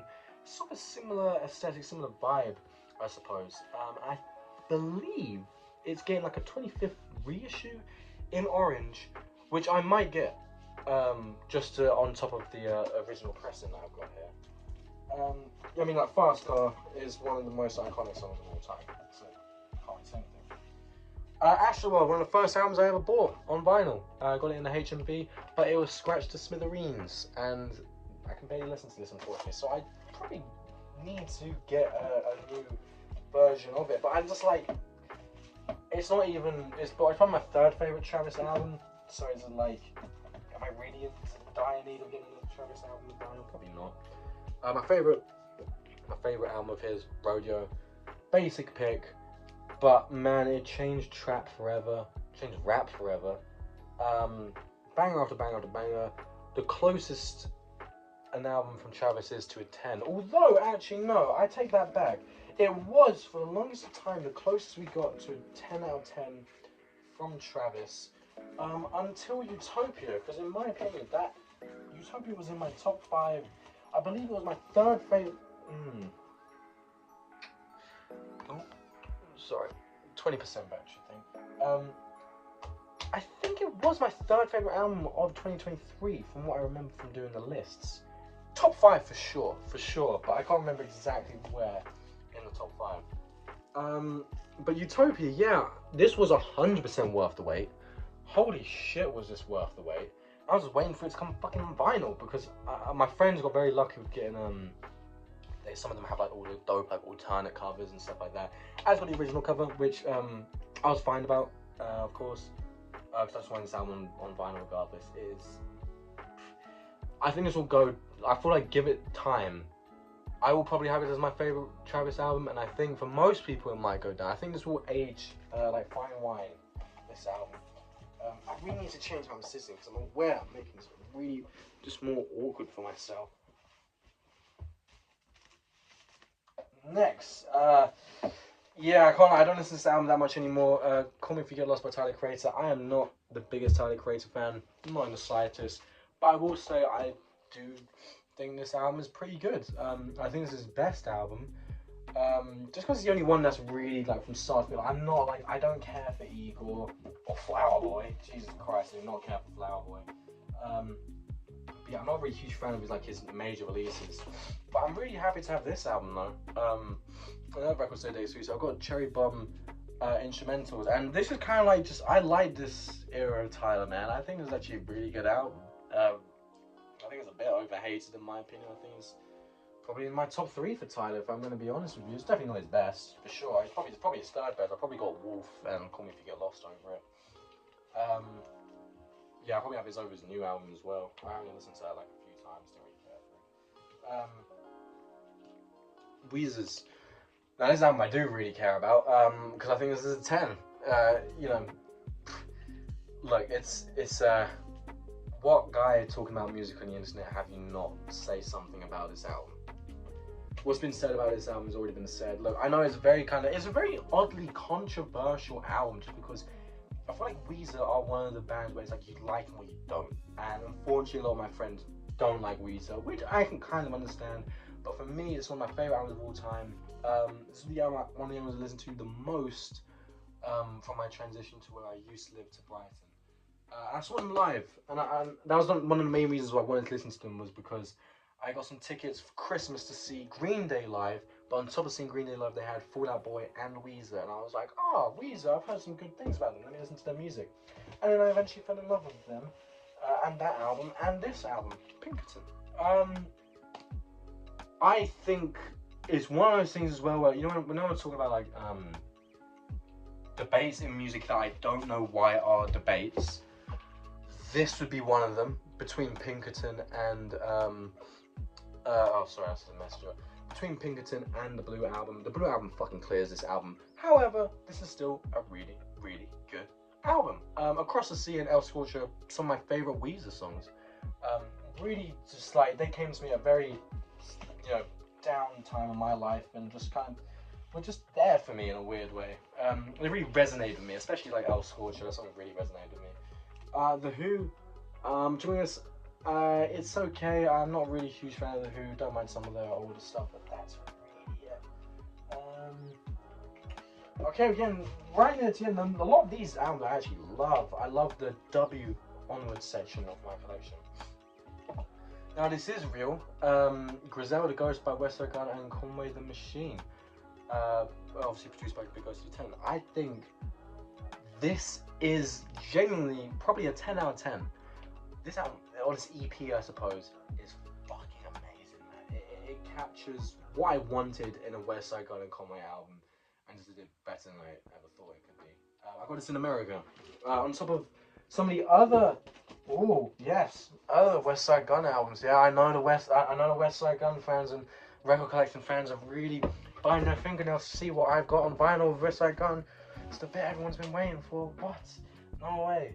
Yeah, I've got a handful of some Westside Gunn albums. One of them is bootleg, which is one I'm about to show. But yeah, no, I'm pretty proud to have some of these Westside Gunn. These are like the albums I'm probably most proud to have, just because it's always hard to find Griselda albums, specifically Westside Gunn albums. I'm just like, when I see these in record shops, I'm like, yes, they're here. I can buy them. But some of these I thankfully got in America, because it's what's it called? There's a record shop in Brighton called like Good Days Records or something like that. One of the best record shops I've ever been to, specifically because the rap section was just like, honestly, so I won't lie, I spent about $400 in there, because that's all I had. I was so close to spending like $600-700, because that's how much good shit was in there. I probably could spend more if I had money. This is a bootleg, Hall & Nash, but I was like, I'm never gonna get a real version of this, so I might as well get a bootleg. Next. Hillaway's Hermes 3, one of my favorite of the legendary series, man. I love this.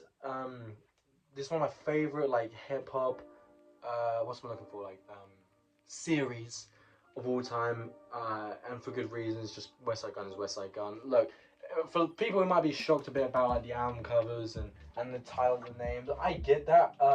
But have no fear, because I was a bit like, ooh, why is he calling that shit that?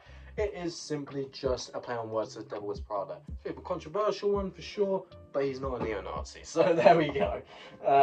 That's what we wanted to hear. This is a recent album I bought. This is the most recent album I ever bought. Hillaway's Hermes 8, Sincerely Adolf. This is probably,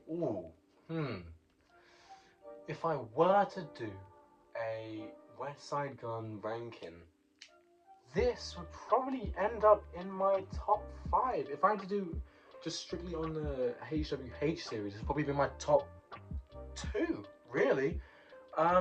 This would be in my top 2, I'd say. Yeah, I can stand by that. This album is just as good as the side B, although I really want the side B on vinyl as well. Spoons is probably my favorite, or second favorite Westside Gunn track. The dynamic between him and Conway on that, like the chemistry they had on that song, Spoons. And also the chemistry they had with Conductor Williams as well. It's just one of the most perfect modern day hip hop songs ever. It's fantastic. It's so good. I'm probably gonna listen to it after this, you know. It's a very summery kind of beat as well. That's what I like about it. Next was the first West Side Gun album I ever bought, 10. It cost an arm and a leg to get this fucking album. Oh my goodness. It came around the time, I got this around Christmas, right? My money was pretty thin, because I wasn't earning the best of this job I was at. Not bad pay by any means, but you know, like, couldn't get everything I wanted. And it came around the point where, like, I got everything I wanted for people's Christmases. I saw this album and went, do I just spend everything else in my account to get this album? And I did. So here it is. And the guy, I got it at Rare Kind Records, really good record shop in Brighton. I highly recommend going. He did me a solid, because this was supposed to be £65, but I think he sold me for £64.75. Because I was like a few pence short. So yeah, shout out to him, man. Absolutely shout out to him. And that is the end of the West Side Gun segment. So all the fans that were like, oh, I don't care about anything else now, flurry away. Because that is probably the height of my collection, I'd say. Next, I can't be asked to read this whole title out, but the most recent Shoo Shoo album. This is amazing, and they're also amazing to see live, because I saw them on the tour for this album, quite close to me actually. It was at Sussex Uni's campus. It was a seated venue, which I've never, like a fully just all seated venue. I've been to like one other gig. I went to like a Billy Bragg gig where it was a similar thing, but it's very rare. I want to see them standing though. But I was so hyped because these guys, like, let me get the other two albums out. So sometime last year, I just wasn't doing that good mentally. Really just in like a horrible, horrible place. I had no idea what was going to happen to me essentially. And these two albums, and some songs here specifically, really comforted me. Specifically Dr. Troll and Baby Captain.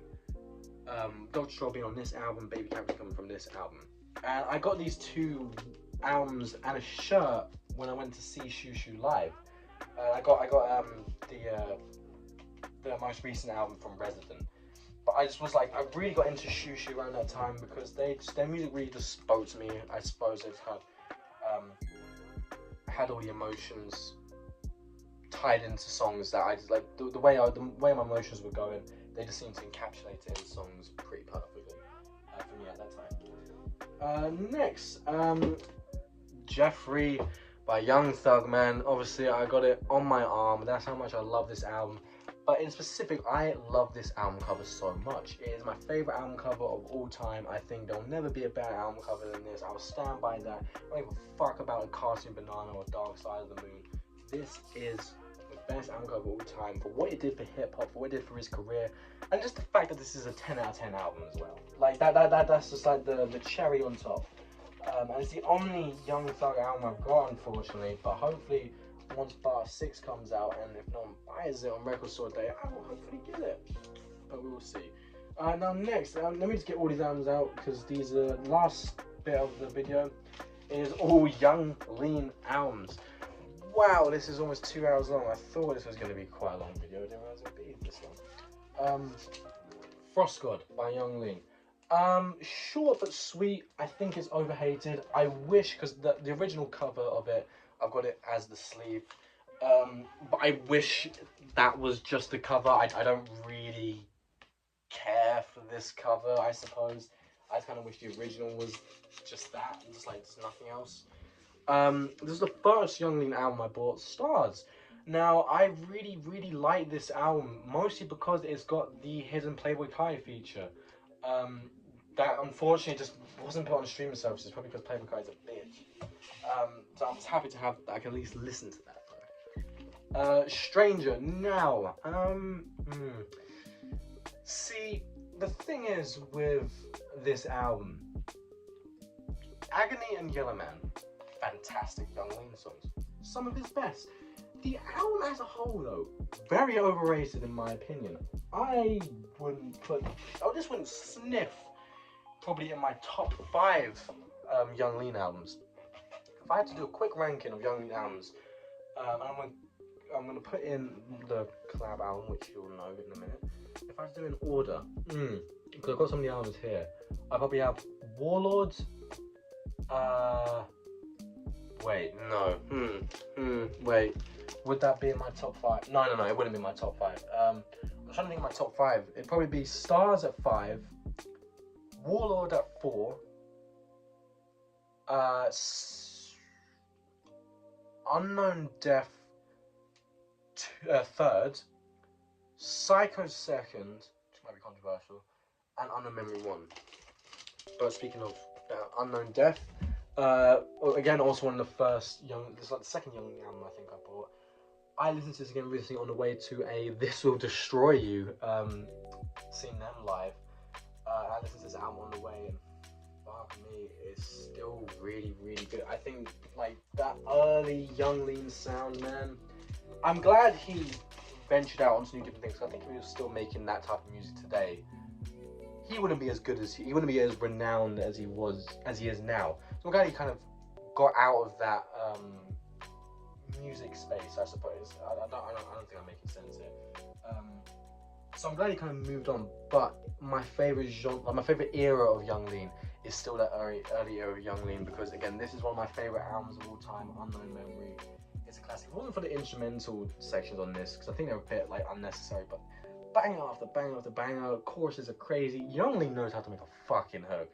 He knows how to make a fucking hook, I'll say that for sure, because there are so many songs like on this album where it's like, honestly, at least like once every 2 months, they're just stuck in my head constantly. The last, wow, oh my god, I just felt such a rush of energy just from finally completing this video I've been meaning to make for ages.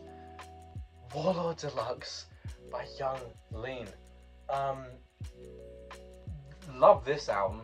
I specifically like the deluxe. The deluxe is one of the few deluxe albums where I'm like, yo, the songs on this deluxe are incredible.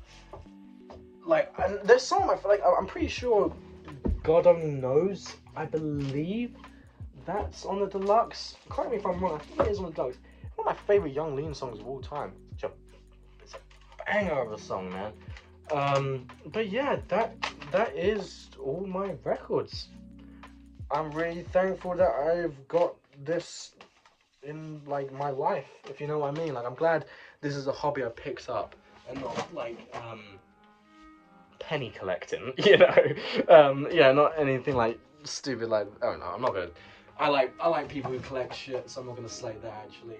But I'm just glad out of any expensive hobby to have, I'm glad this was it. Yeah, thank you for watching.